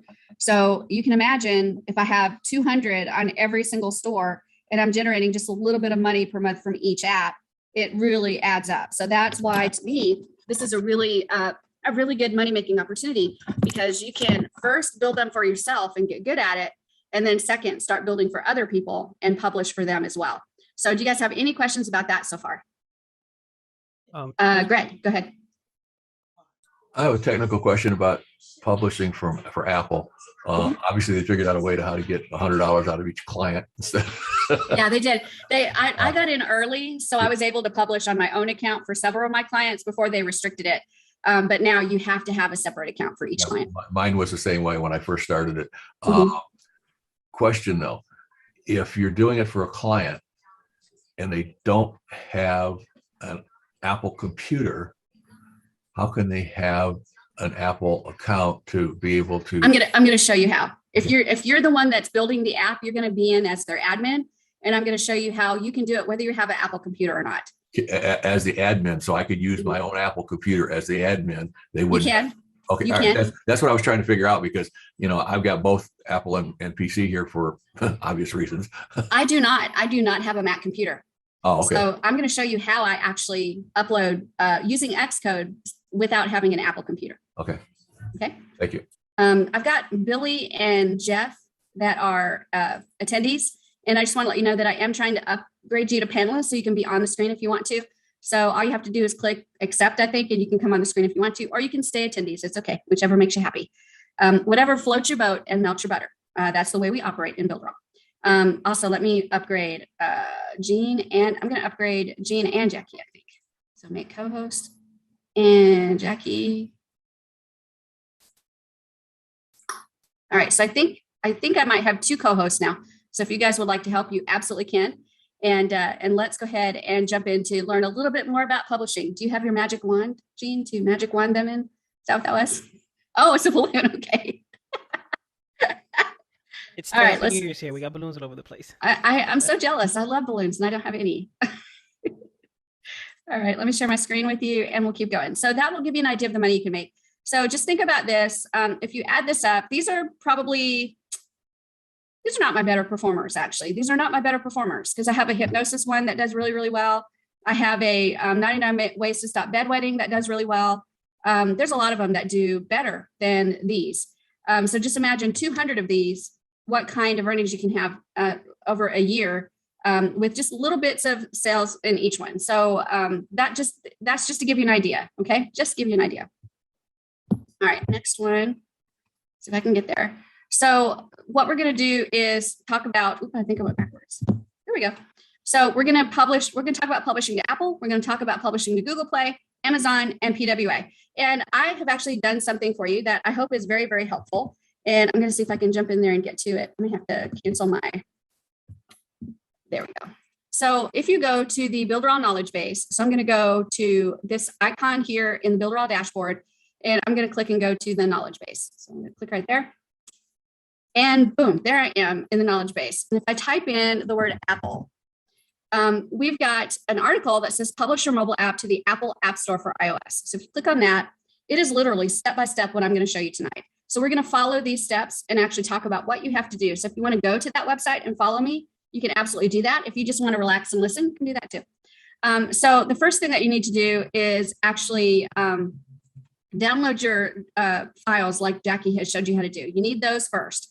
And then you need to make sure that when you enroll in the mobile app program as a developer with Apple, that you create an Apple ID that has 2-factor authentication. This will trip you up all the time. I hate 2-factor authentication because it makes you do 2 steps to be able to get into an account, but it does make it a lot more secure. So just understand that you're going to have to set up a 2-factor authentication and have it turned on to be able to set up your developer account. The other thing that you're going to have is a DUNS number. That's a Dun & Bradstreet number. And a DUNS number Dun & Bradstreet is an organization that kind of keeps track of businesses and gives them a rating based on their value, their business value. And when people are looking to give you a line of credit, or if you're looking to buy something, and they're trying to see if you're a trustworthy business, they might ask you for a Dun & Bradstreet number. And if you give it to them, they can look up information about your business, including the rating, to make sure that you're a legitimate business, and you have everything filed like you're supposed to, and you're technically a legal entity in the country. So you have to have a Dun & Bradstreet number. It's a free thing to apply for, and you can get it done in usually just a couple hours. I remember when I applied way back when we were chiseling on a stone with, a hammer and a chisel. It took me like a week to get mine, but they've definitely made the system a lot better and a lot faster. So you can go in there and apply and get your Dun & Bradstreet number, but you are not going to be able to become an Apple developer without that number. You have to have it because you have to register as an organization. So everybody, look at my eyeballs. You can apply to be a developer in Apple as an individual or an organization. If you're going to do it as an agency and publish more than one app, you need to be an organization. Individual, not good. Organization, good. That means you can publish multiple apps and you can work as an agency to help publish for other people. Okay, very important. Why am I saying this? Because I was dumb. I did it the wrong way first, and I signed up as an individual. And when I signed up as an individual, it took an act of Congress to change it from individual to organization. I think they've switched it up now to make it a lot easier to switch it over from individual to organization. But back when I did it, I think I had to give a couple pints of blood, promise my firstborn, and actually sign away my grandchildren. So don't do that. Don't be like me. Go straight in as organization and you should be good to go. Okay. Legal entity status. You have to identify yourself as a legal entity. You can't do like a DBA. So you're going to end up giving them information about the legal status of your business. And honestly, I can't remember if this is where you put your LLC information, because my business had an LLC, and I think I put the main corporate information for the LLC. You can't do like, maybe I do Turner Consulting, but doing business as Appreneur Pro. You can't do that. You have to have your main business on there. Great. In the US, would you need an EIN number? I think if I remember right, I had to put my EIN number in there. Okay. Yeah. And an EIN, you guys, is a employee identification number, employer identification number. And that you can get through the IRS. Very simple to do. I don't think it costs anything at all. And you can get that in just a matter of a couple minutes as well. You have to just fill out a little bit of information, get your EIN number, and you're good to go. I also think, Greg, if I'm not mistaken, that if you don't have an EIN, I think you can put your social security number in, because that would be like a sole proprietorship, I think, but I can't remember for sure. Okay. Legal binding authority. You have to identify yourself as a legal binding authority. And this is why I think you actually need an LLC, because in the LLC information, you have to identify yourself as like the founder or the president or the CEO, whatever paperwork you have to fill out to be able to do that in your state. You have to identify yourself as one of the people in your company that has legal authority to sign up for a developer account and develop mobile apps for the company. You also need a website. If you don't have a website, forget about it. They're not going to let you do it. You have to give them your website, and it has to be available. It can't be locked like a membership area or something like that. And it has to be related to the business name that you gave them, or they're not going to approve it. Now, this is the first thing that you're going to find with Apple. This is why I'm talking about Apple. I like to do the hard stuff first and then jump into the easy stuff. Apple is the hardest one to publish to, and it will make grown men cry. I've said that before. I will say it again. And just getting started, you're going to have a lot of information to get started, but you can do it. You just have to be determined. And Apple does a great job of walking you through everything to make sure that you understand you need this, you need that, you're going to need this, you're going to need that. They tell you everything you need before you get started. So I'll show you some links in a minute that you can follow to be able to get started and fill out everything and become a developer. Okay. To apply to be a developer, you're going to click right here where it says developer.apple.com/program/enroll. So you just click there and boom, you actually are enrolled and ready to go. And then don't forget that you have to identify yourself as an organization. Did I say that enough, you guys? Because I made that mistake and I don't want you guys to make that same mistake. Then you're also going to use something called App Store Connect, which is a whole suite of tools you can use to be able to create your mobile apps and manage your mobile apps and see how much money you're making and all kinds of neat stuff. And so after you create your developer account, then it will prompt you to create an App Store Connect to sign up for that. And here's the help article on how to do that if you have any questions about that. And then that App Store Connect account is where you're going to submit your apps. You're going to manage your apps. You're going to be able to do testing with your app. And Greg, they're actually working on an Xcode cloud right now. I've applied for the beta for it, where Xcode is going to be in the cloud, and you're going to be able to access Xcode without having the Mac. They don't have it up and running yet, but they're going to be starting a beta testing really soon. So if you have a developer account with Apple, jump in there right now and apply to be on the beta testing. And that way, when they make it available, you'll be able to jump in and test it out. Okay. If you already have a developer account and it's individual, you can contact support, and their support will actually help you to change it over to organization. And like I said, it took me a long time to get it changed over, but I think they've sped that up a little bit. So it's not, I don't think it's going to be as hard as when I first did it. Because I've been a mobile app developer since I was a teacher, and that's been probably about 10 years ago. So I'm old school. Also, if you publish an app for a client, just remember this: you have to publish the app with the Apple developer account of your client. That's something that wasn't in place when I first started. And imagine my shock when I tried to publish for a client and they said, "Nope, you can't do it." I'm like, "Yes, I can. Yes, I absolutely can. I've done it before." But they changed the rules, and get ready for that with Apple. There was a time with Apple that they changed their rules so that they would not accept any templatized app builders. Greg, were you in at that time? Yeah, that's when I stopped. I was like, oh my God, I'm stuck now because I have like 4 different templatized builders, but I don't build it from scratch, you guys. I wish I was that smart. I do know some code, but I'm not good enough to do it all from scratch. So when Apple said they were no longer accepting templatized builders, and that was for, I guess it lasted about 6 months to a year, somewhere around there. But they realized really fast that the number of apps that they were having on their app store, the new ones, dropped dramatically. I mean, it just went boosh down in the toilet. So they retracted that. And you can now use templatized builders, but you have to make sure that they are unique.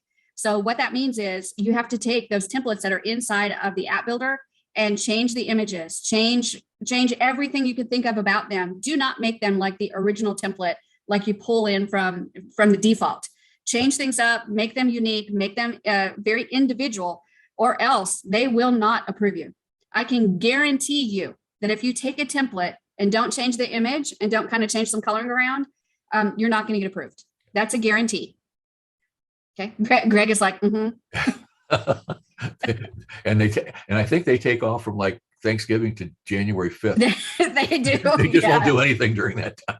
Yeah. And also expect, if you do have any issues with rejection for anything, that it's going to be a hootenanny trying to figure out what the rejection reason is and then how to remedy the rejection reason. But honestly, with the templatized builders, most of the reason that the rejection happens is, one, you have some kind of native thing that is like supposed to be used in the app and it's actually not used anywhere in the app. So you say, I want the ability to turn on the camera, but there's no tool inside of the app that uses the camera. Apple doesn't like that. They don't like that at all. So you have to look at all those tools and make sure you're disabling anything that you don't need. With Apple, and you'll do that during setup. With Apple's new stuff, because the apps now are actually desktop applicable. Mm-hmm. Have you figured that part out yet? Yeah, you actually can enable for any of the devices that you want to. So you can do iPhone, iPad, Apple TV, all kinds of stuff.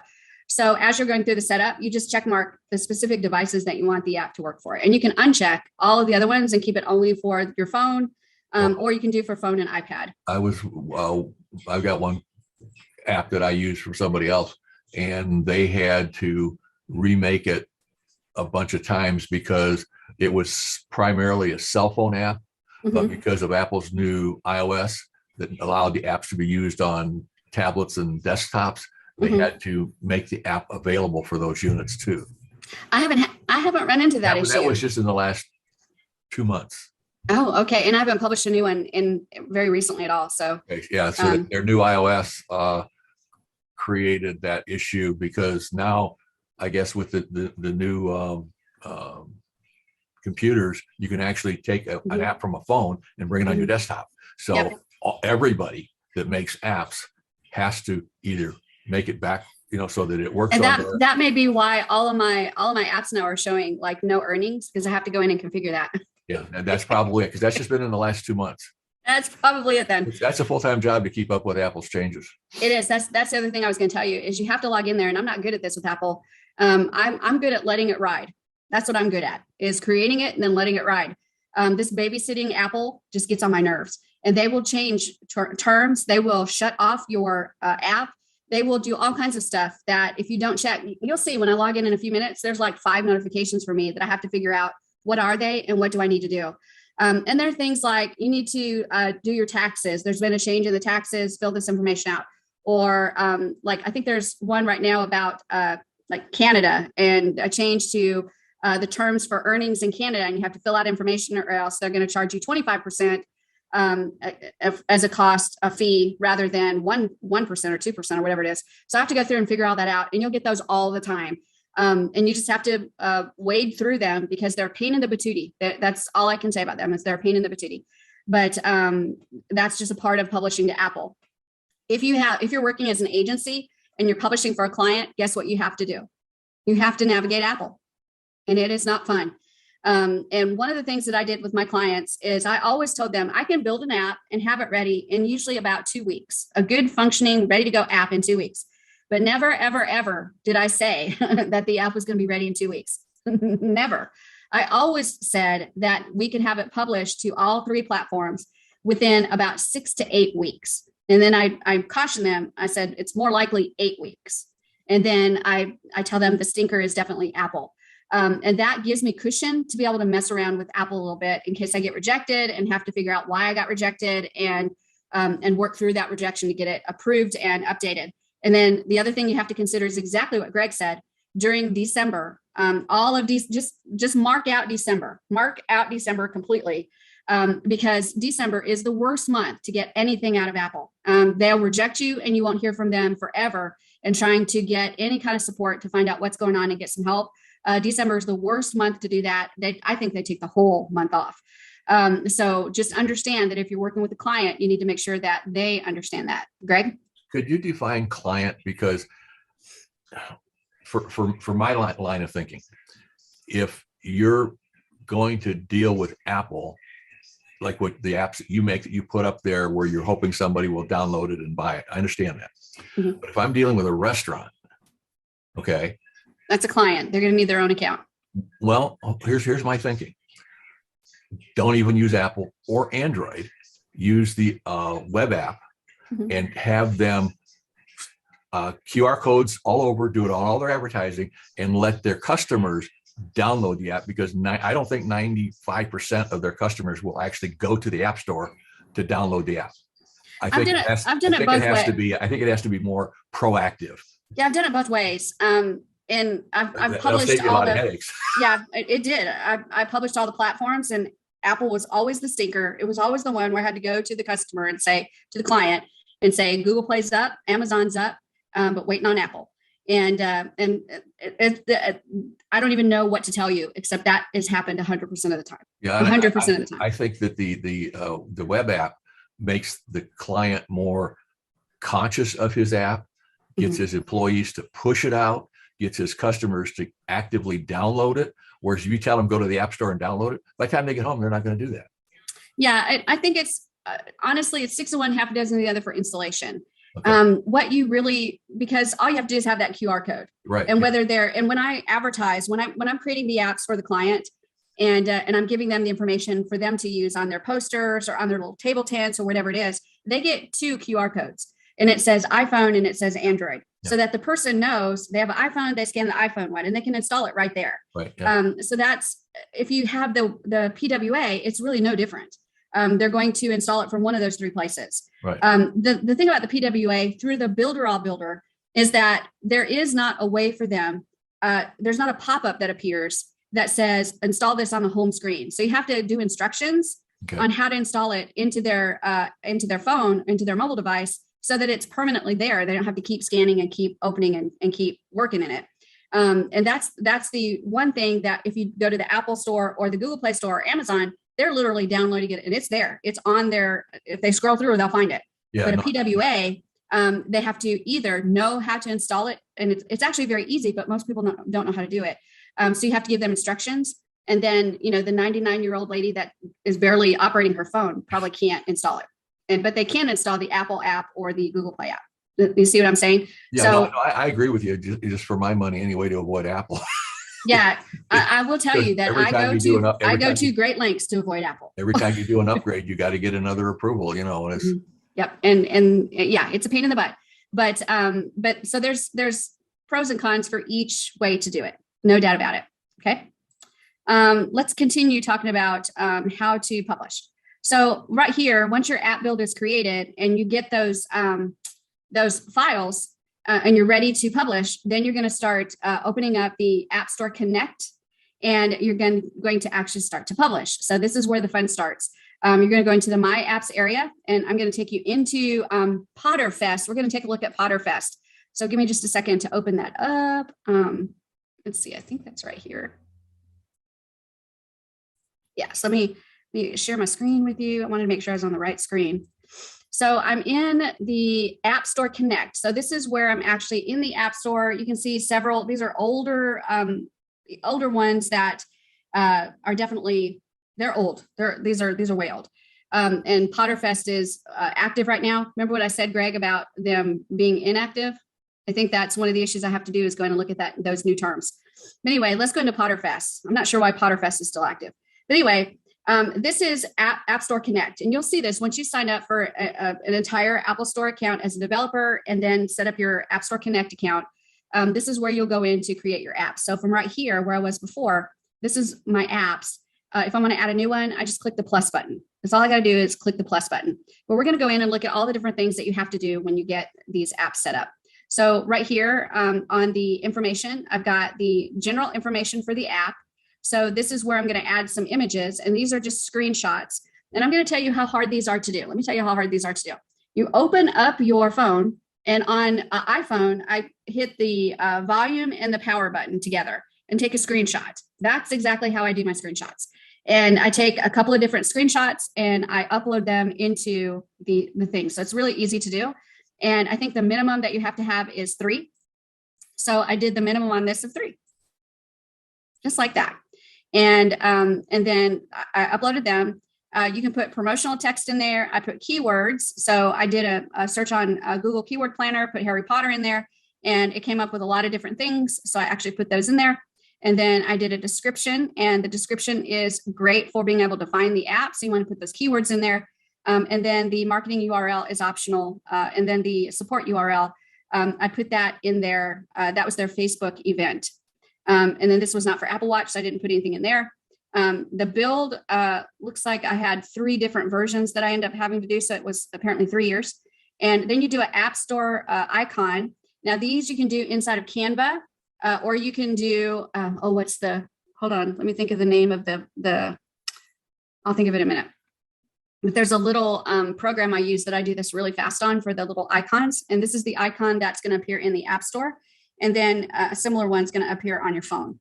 And then the version number you have to put on there, and then your app review information. So if anybody needs to contact you, they can contact you. Any notes, Chinese law requires apps with books and magazine content to have relative permits. So if you're doing anything with China, that's important to know. If you need to attach anything for their information, you need to do that. The version release, this was, I don't know when this was released. And then reset iOS summary ratings. Mine is keep existing rating. So that should be all on the general tab. So let's check that out on publishing.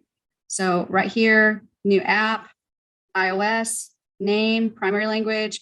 Bundle ID is what you're going to get from inside of your app builder.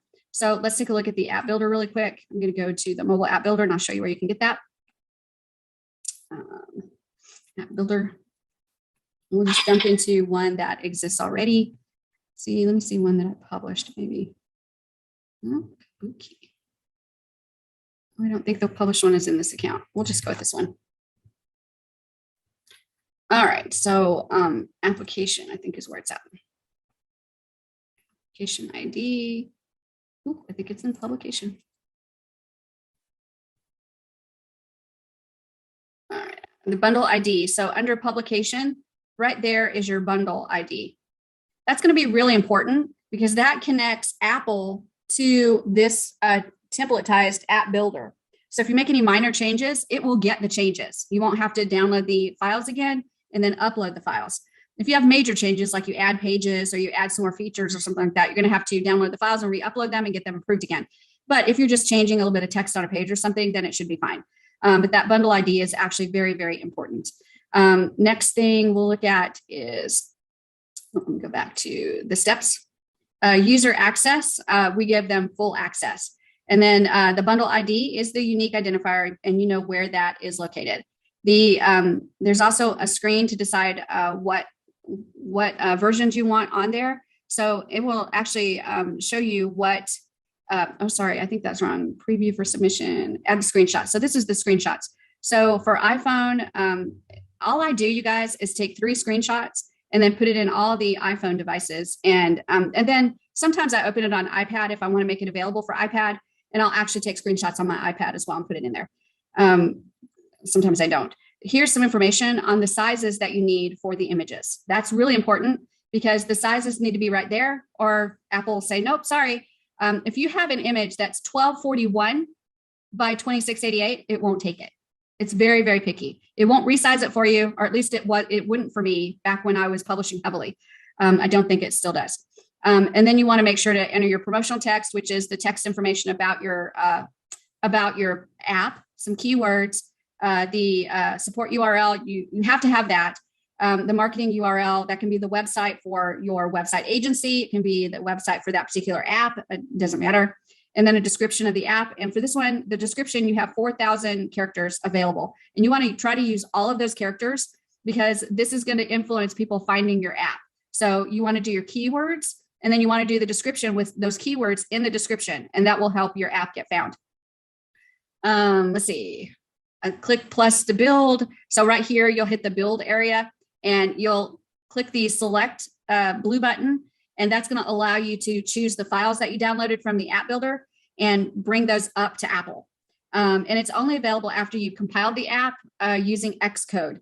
And if you don't know what Xcode is, it's just a little bitty code, a little bitty program on a Mac computer. And you have to have a Mac computer. You have to have Xcode to be able to compile your app.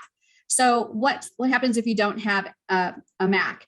You can use something called Mac in Cloud. So this is a little service where you can actually rent a Mac computer and then access that computer desktop right through the internet. Let me see if my login is working. Hold on. It's been a while since I've logged in. That might be it. No. Verify. I'll try a couple of different things. I don't think it's that. No, I don't remember what it is, but I'll have to look it up. But this allows you to act as if you're sitting in front of a Mac computer, and then you can actually use the Xcode to compile and upload to Apple. So this one is a little bit tricky, but that's how you get around it if you do not have a Mac computer. And then once you get the build files done, what I do is I compile them and then I access the Apple account and upload them straight from that computer instead of trying to pull them onto my computer and uploading them. So that's exactly how I do it. So I go into Xcode, compile, and then access my Apple account and upload. And then this is what it looks like once it's uploaded. And then you have to enter some compliance information. And for this one, it says, does your app use encryption? You guys have a templatized builder, so it does not use encryption because you're not keeping track of secure data like credit cards and stuff like that. And if you do have a store, your app is not doing the processing of the data. It's whatever the payment processor is that you choose. In general information, you're going to do a rating of your app. You're going to do the copyright of your app. And you can optionally do routing. I've never done the routing, so that's not an issue.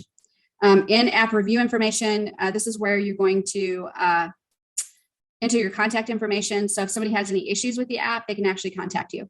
This is another one that's required. And if you don't put it in, they won't approve it because they need to be able to contact somebody if they have any issues with the app or to get a refund. Every once in a while, I'll get a message from somebody that's paid 99 cents for an app that they want a refund. So I refund them. See, version release, it's automatically set for you when you go to publish. But if you want to set a version release for like in the future, you can actually set that here. And then the advertiser identifier, if you don't have AdMob added inside of our templatized builder, you have the ability to add AdMob, which is a advertising affiliate type advertising system that you can add into your apps. And this allows you to do the banner ads, or it adds the interstitial ads, or just the pop-up ads. And you can actually make an income. That's another thing that I do with my apps, is I build lots and lots and lots and lots and lots of apps so that I can put those ads in there. And then that's another way that I make money. So not only do I sell apps, but I put apps up for free and put AdMob in there and other commission earning advertising. And then I publish them and I give them away for free. And the goal is that I get millions of downloads with a few of them clicking those advertising items so I can get commissions. So that works beautifully. And I do that a lot, actually. That's one of my biggest things. I don't do it so much on Apple because Apple's harder to get approved. So I don't put a lot of them on Apple, but I will dump them all day long on Google Play and Amazon all day long. And you can do those types of apps like really, really fast. Once you get a system down, you can create like 3 apps a day, easy. And in 1 month, I actually published 100 apps. So you can do that. You just get that system down and get something quality in there, and then add your AdMob account so that you can set up your ads. And typically I put the advertising as the banner at the bottom of the page. And then I just throw it up there and forget it. That's a set it and forget it thing. And then when I make any earnings off of it, yay me. That's a yay me. So that's another thing that you can do. So you definitely want to do AdMob if you're building the app for yourself and putting it up there for free. If you don't have AdMob, you're going to say no. If you do have AdMob, you're going to say yes. And then you can say serve advertisements within the app. So that's how you set it up if you do enable AdMob. General app information. This is the, let me see Apple here. We're in app information now. So for Potterfest, I've got the name. I didn't put a subtitle. Here's the bundle ID that I put in. That's going to put that in for me. The SKU, the app ID, all of that I get from my my thing right here.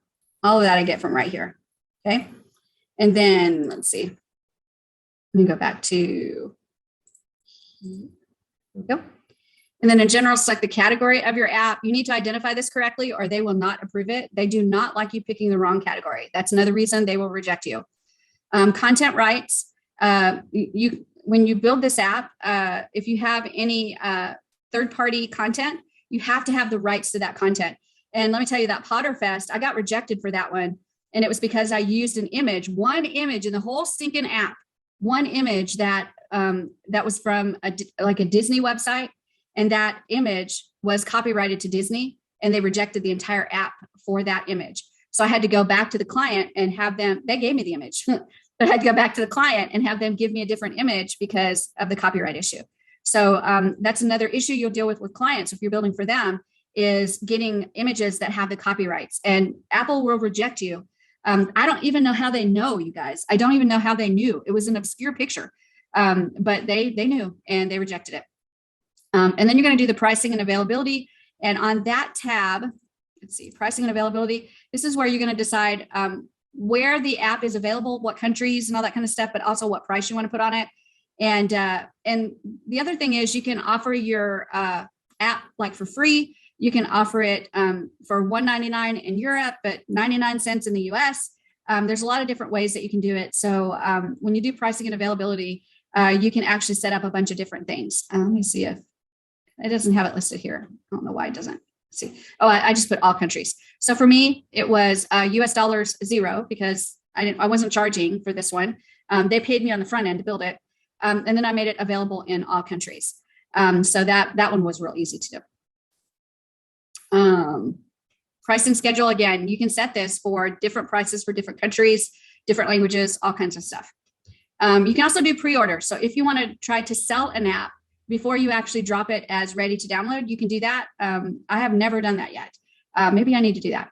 And then availability, you identify what countries you want it to be in, and you can make it so that it's only available in certain countries. So right here, I could just say that I only want it available in the United States and Canada, and only people that were in those countries could actually download it. But I think all of my apps, I just automatically choose all countries. It's the easiest way to do it. And then once you're done with that, you're going to go to the app privacy tab. So that's this one right here. And this is where you put in information about the privacy of the app and what information you're going to be getting from the user. And so right here, privacy policy URL, you need to have a privacy policy. And I usually put a link to my standard page for like every app. So you don't have to say, like, I don't have a potterfest.privacypolicy.com type page. It's a generic page that I use for all of my apps that talk about the privacy policy. If I'm building for a client, then I take that policy and put it into their website, and then use their branded link. User privacy choices. This is optional. You don't have to fill this out. Then save there. And then the next one is prepare for submission. So let's jump into that one. So here's the ratings and reviews.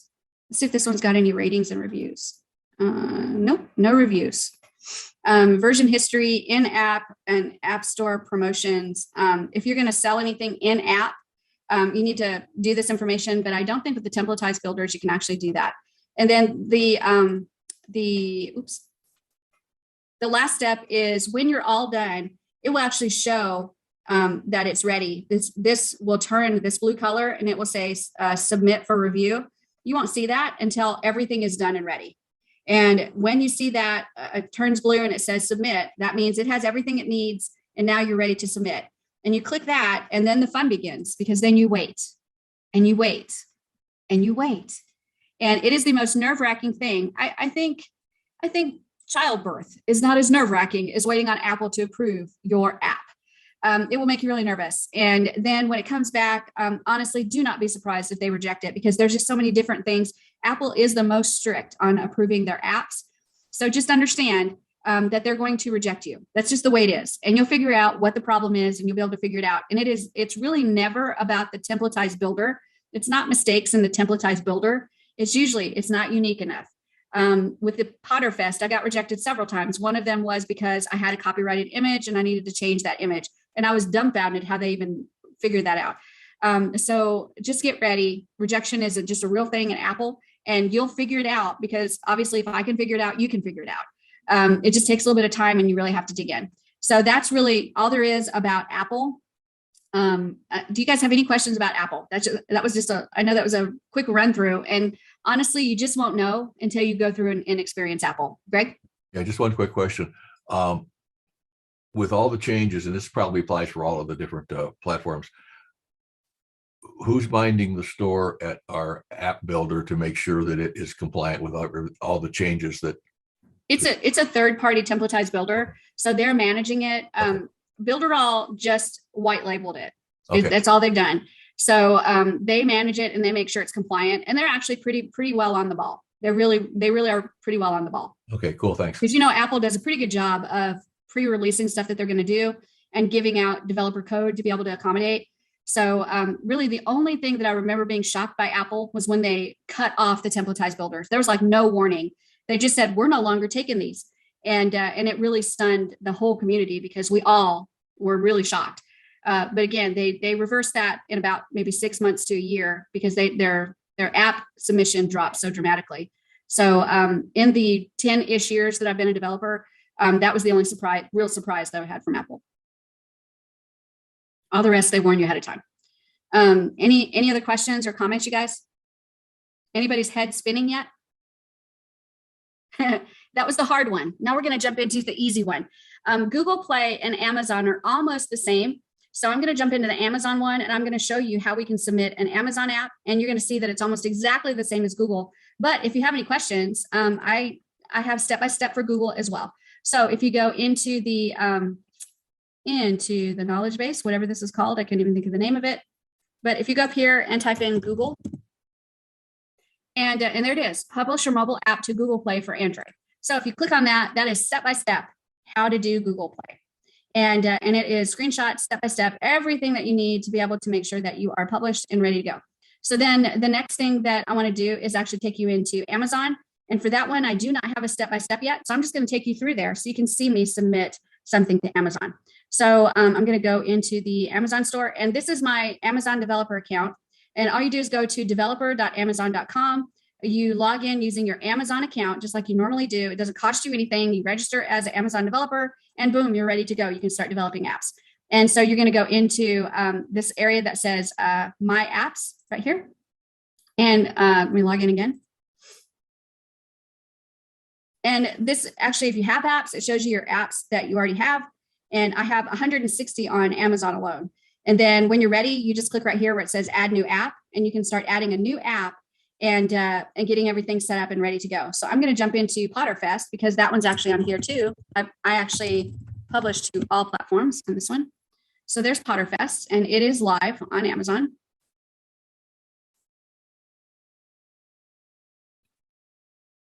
And what you'll see is everything on here is really similar to what you saw on Apple, and it's actually almost exact to what you'll see on Google Play. So you'll have the general information, and this is going to be the information that you get from the app builder. So this first one is the current version information. I don't think I have to fill anything on this page, but availability and pricing. This is where you set who you want this available to and what price you want to set it to. So I have this set for all countries, and I have it set for free, and I have my release date, which this one was released in 2016. So that was, we're in 2022. So that was 6 years ago, 6 years ago. And that was I don't think that was the first version because Potterfest was 2 or 3 years. So this was the latest version of the app. And then on description, again, same thing as what happens in Apple. You're going to put the name of the app. You're going to put a short description. Then you'll do a long description. Make sure you're taking advantage of those keywords and getting them in there. You're also going to list your features of your app. So for Potterfest, I had an events list. I had a link to the Facebook page. I had a list of sponsors, and I had the ability to purchase tickets for Potterfest right through the app. And then here's some keywords that I put in here for this particular Amazon version. And then right here, we've got images and multimedia. These are all the things that you need to create as far as images for the app. And right here, you have to create some icons. Those are the sizes that you need. So it is very clear. And I want you to notice, you guys, that it has not only the size, but it tells you it has to be a PNG. So you cannot do it as a JPEG. You can't do it. And it also has to have transparency. So like this corner right here, if that was a square image, the corner has to be transparent. So when you're making the PNG, you have to make sure it's a transparent background. So you've got the sizes, the file requirement, and also that has to be transparent.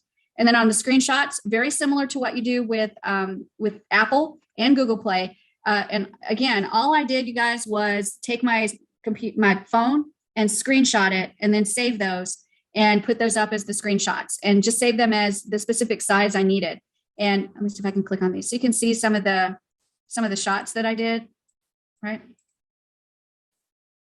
So very easy, actually very easy to do. And then a promotional image, this is optional. You can do a video, which is optional. If you look at some of these apps, they've got a video that shows the actual app in action. You can add that up there. And then Fire TV is actually a part of this as well, but I don't do anything for Fire TV. And then the content rating. So you're going to rate this saying what kind of content it has so that Amazon knows how to rate the ads for children. So you have to say, does it have violence? Does it have cartoon violence? Is there any drugs? For me, all of these are none. And then additional information, do you have to create an account inside the app? Are there advertisements for this one? I did yes, because this one has an advertisement for Potterfest. And then I can't remember for sure if I gave them a discount on this. Like in one of the years, I said, I'll give you a discount if you let me put my advertising on there. So if I do that, I have to make this yes. And then everything else for me, and this is no. So you have to fill all that out. That's necessary. Then the next step is the APK files. So this is where you take the files off of the Builderall app builder and you upload them here. And you upload them, and then you make sure that you certify, this is important, you certify that this app can be imported or exported from the United States to all countries and regions, and it doesn't violate anything, any laws or any rules or anything like that.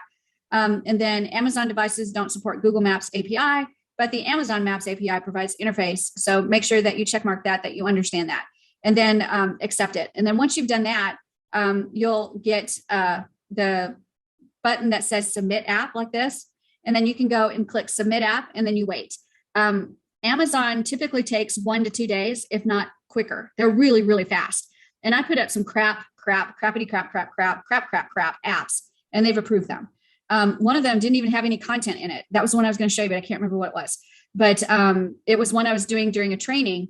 And I was like, well, I'll go through all the steps with you and we'll go ahead and submit it. And I submitted the whole thing. It had nothing in it. And Amazon actually approved it. So Amazon is the absolute easiest platform to be able to get published to. But don't do like I did. Make it a real app that you publish. Because I was convinced they were not going to approve it, and they actually did approve it. So make it a real app, make it really useful to the users. Because if we keep putting crap apps up there, they'll start getting strict like Apple. We don't want that. Same thing with Google. Google can take about 5 days to get approved. They take a little bit longer than Amazon, but they are easy to get approved. They don't reject near as much as Apple does. I've only had a few rejections for Google Play, and you're going to go through almost the exact same steps that you will on Amazon. And then you'll upload the APK files that you get off of the template builder. And then you just wait about 4 or 5 days. Google will approve you, and then it will be ready to be available inside of the App Store. Once you get it available inside of the App Store, then you can actually start creating your QR codes for people to find it real easily and get those onto advertising. Like for restaurants, you can put it on table tents. That's one of the things I've done. Also for restaurants, I did posters and put them on the doors so that as people walking in, they can actually scan the app. There's a loyalty discount and coupon feature inside of the apps. So you can set those up that as they're coming in, if they scan, they'll get a free glass of tea with any meal or something like that, so that you've got them incentivized to go ahead and get that app, download it, install it, and show it to the server. Another thing you can do within these apps is actually use something called Gloria Food. If you haven't seen that yet, gloriafood.com. And that is a great service to be able to set up full restaurant menus. It's one that I use. It's free for you to use.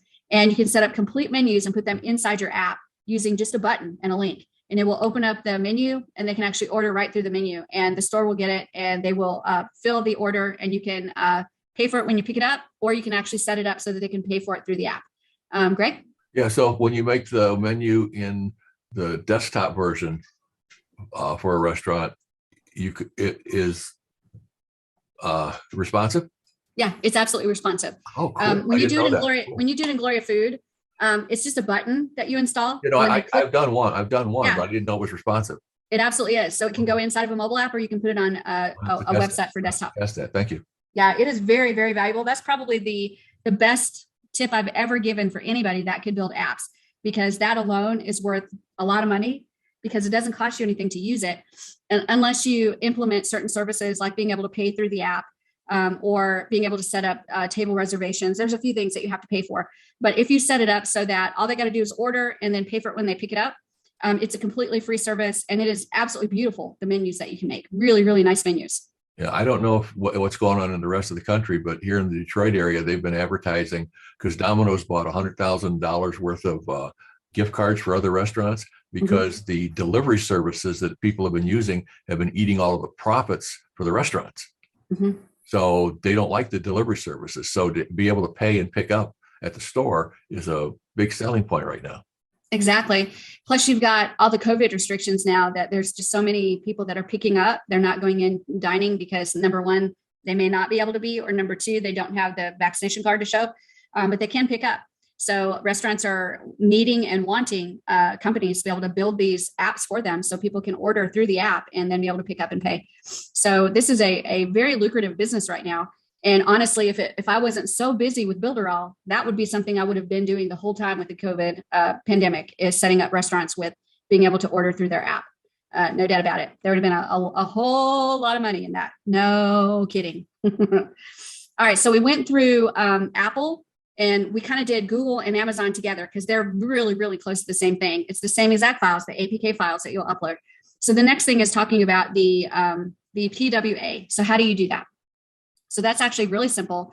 The progressive web app, when we talk about the platform, all you're going to do is actually get the QR code for it. So here's the web app link right here, and that is in the publication information. So if I right click that and copy link address and then open it up, and I take it into just a regular browser window, it's going to open it up, but it's going to look really crappy because it's on desktop, right? It looks like super crappy. But I'm going to show you something cool that you may not know exists. If you're on Google Chrome for your web browser, you can actually put that link in and then go right here to this little arrow thing and do a QR code and you can create your own QR code right from there. You can do that from any website. So you can actually just download that QR code and it's ready to go. And if you scan it, it will take you to this place to be able to see the app. So what you'll do is have a person scan it on their mobile device. So if you guys want to scan that, go ahead and pull out your camera and scan it. And you'll see that it'll open up that app inside the phone. And then it looks a lot different than it does actually on desktop, which it still looks like crap because it's not a good app. This is just a test app that I was playing with some features. But you can see that it works just like if you download it from Apple or from Google Play or from Amazon, but you actually pulled it in from the web, the internet, from the web. The other thing is that this is not, it doesn't automatically ask them to save it to their home page. So if you're on the iOS iPhone, there's a little icon down at the bottom. It's a box, and I think it's with the arrow pointing up. It's the middle icon on mine. If you click that, then you can go down and choose add to home screen. And then this app is actually added to my iPhone device. So what you'd have to do is give them instructions on how to do that for iPhone and then how to do it for Android so that they can actually add it to their phone and they wouldn't have to keep scanning it and opening it up that way. Okay. Does that make sense? So that's the PWA and how to set up the PWA. Is the PWA any different than just taking the QR code and sharing it? Nope. Okay. Now, There are some app builders out there that when you set up the PWA and then you open up the app, it prompts you, do you want to save this to your home screen? But ours does not. So in your instructions, when you set up the QR code, when you give them the QR code, you're going to have to tell them to save it to your phone so you can open it again later. Here's your instructions. It's not hard to do, but you'll still have to tell them. now, a question about the app builder and push notifications. Mhm. When you when the app needs to be updated because you've updated it, does it automatically notify anybody if they've used the PWA or they've downloaded it? Will it automatically push to their phone? Yeah, the PWA automatically updates. Okay. In fact, it's way easier than the app stores. Okay. That part's way easier. Yeah, because that's an important feature to have that push notification. Yep. Yeah, especially if you got a restaurant and they're doing a special. Mm-hmm. Yeah, but you'll find out that push notifications, you have to be so frugal with them because, well, number one, by default now, push notifications are turned off unless it's an emergency. So they have to turn them on. So push notifications aren't what they were back in the beginning. And then second of all, if you abuse it even a little bit, they'll turn them off. They don't like it. And I did a hair salon and I gave the person access to be able to do push notifications on their app. And they were pushing out messages like 3 times a day. Oh, wow. Where we have a chair open, come on in. Or we have a sale on our t-shirts, come on in. We got some new jewelry in, check it out.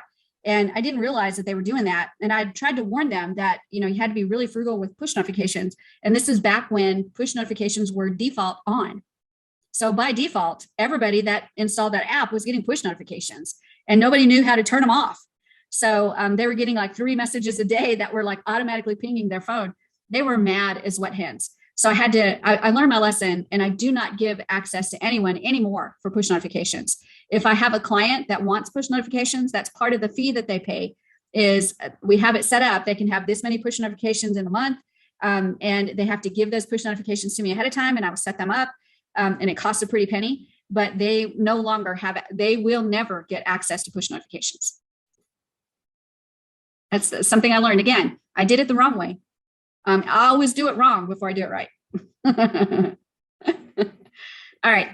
That's really all I wanted to show you guys today. We talked about Apple. We talked about Google Play. We talked about Amazon. We talked about PWAs. Do you guys have any questions or anything that you maybe is left that you're not sure of? No? You have the Google Play instructions and Apple instructions inside of the knowledge base. Amazon, I'm going to be doing some screenshots and getting that taken care of for you. So you have that as well within the next couple of days.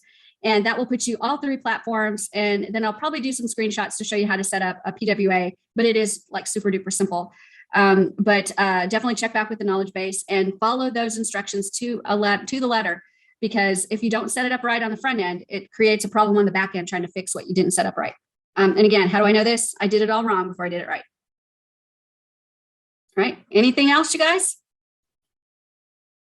All right. I do want to tell you that there's a lot of money in apps, but it doesn't come fast and it doesn't come easy.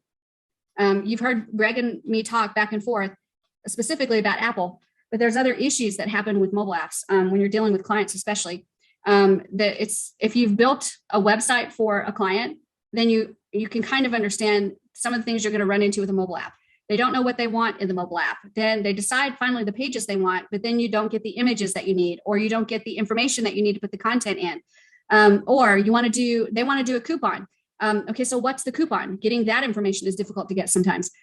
So there's challenges when you do it as an agency. So what I would suggest, if you want to do it as an agency, that's so good. I'm so excited. It will make you a lot of money, but build for yourself first. Build at least 20 apps for yourself first, at least. That way you can get some publishing under your belt. You can see what kind of things that you run into as far as issues. And even when you do that, there'll still be things that just blindside you when you're doing it for a client. So get those 20 under your belt first and get that experience. And then when you go into a client, you're going to be a lot more confident about what you're doing and how you can set it up. And especially publish for yourself on Apple and Google Play, Amazon, and do PWAs, and then test. And I'll tell you one thing, I don't have my little thing here. I'd pull it out and show you. It's in my office. But I have a little thing that's set up that's got slots in it. And I have Kindle, iPad, Samsung, all different sizes of devices. So that when I'm ready to publish, I actually test on every single one of those devices to see how they're looking and how they're working. Because one of the challenges is getting the images to show right and getting placing right. And does the font look okay? And is anything cut off? So one of the most exciting things about being a mobile app developer is you have every device under the sun. And it's really fun to test them, but it's important to test them as well. I don't personally own an Android mobile phone, but my husband does. So whenever I create a new app, I always test it on his as well. So there's a lot of things that you need to do before you ever start dealing with clients as an agency. So I just want to pre-warn you because, again, I did it all wrong. And even though I had published a couple of my own apps, I went right into building for clients. And when I went in building for clients, I did it so wrong. And these poor people, they were so patient with me and they stuck with me and they were great. But the reality is I should have built many more apps before I actually started building for clients. So let me tell you, to do that front end, no doubt about it, that's going to give you a lot more confidence if you start doing it as an agency. Okay. All right. That's it. That's all I have for you.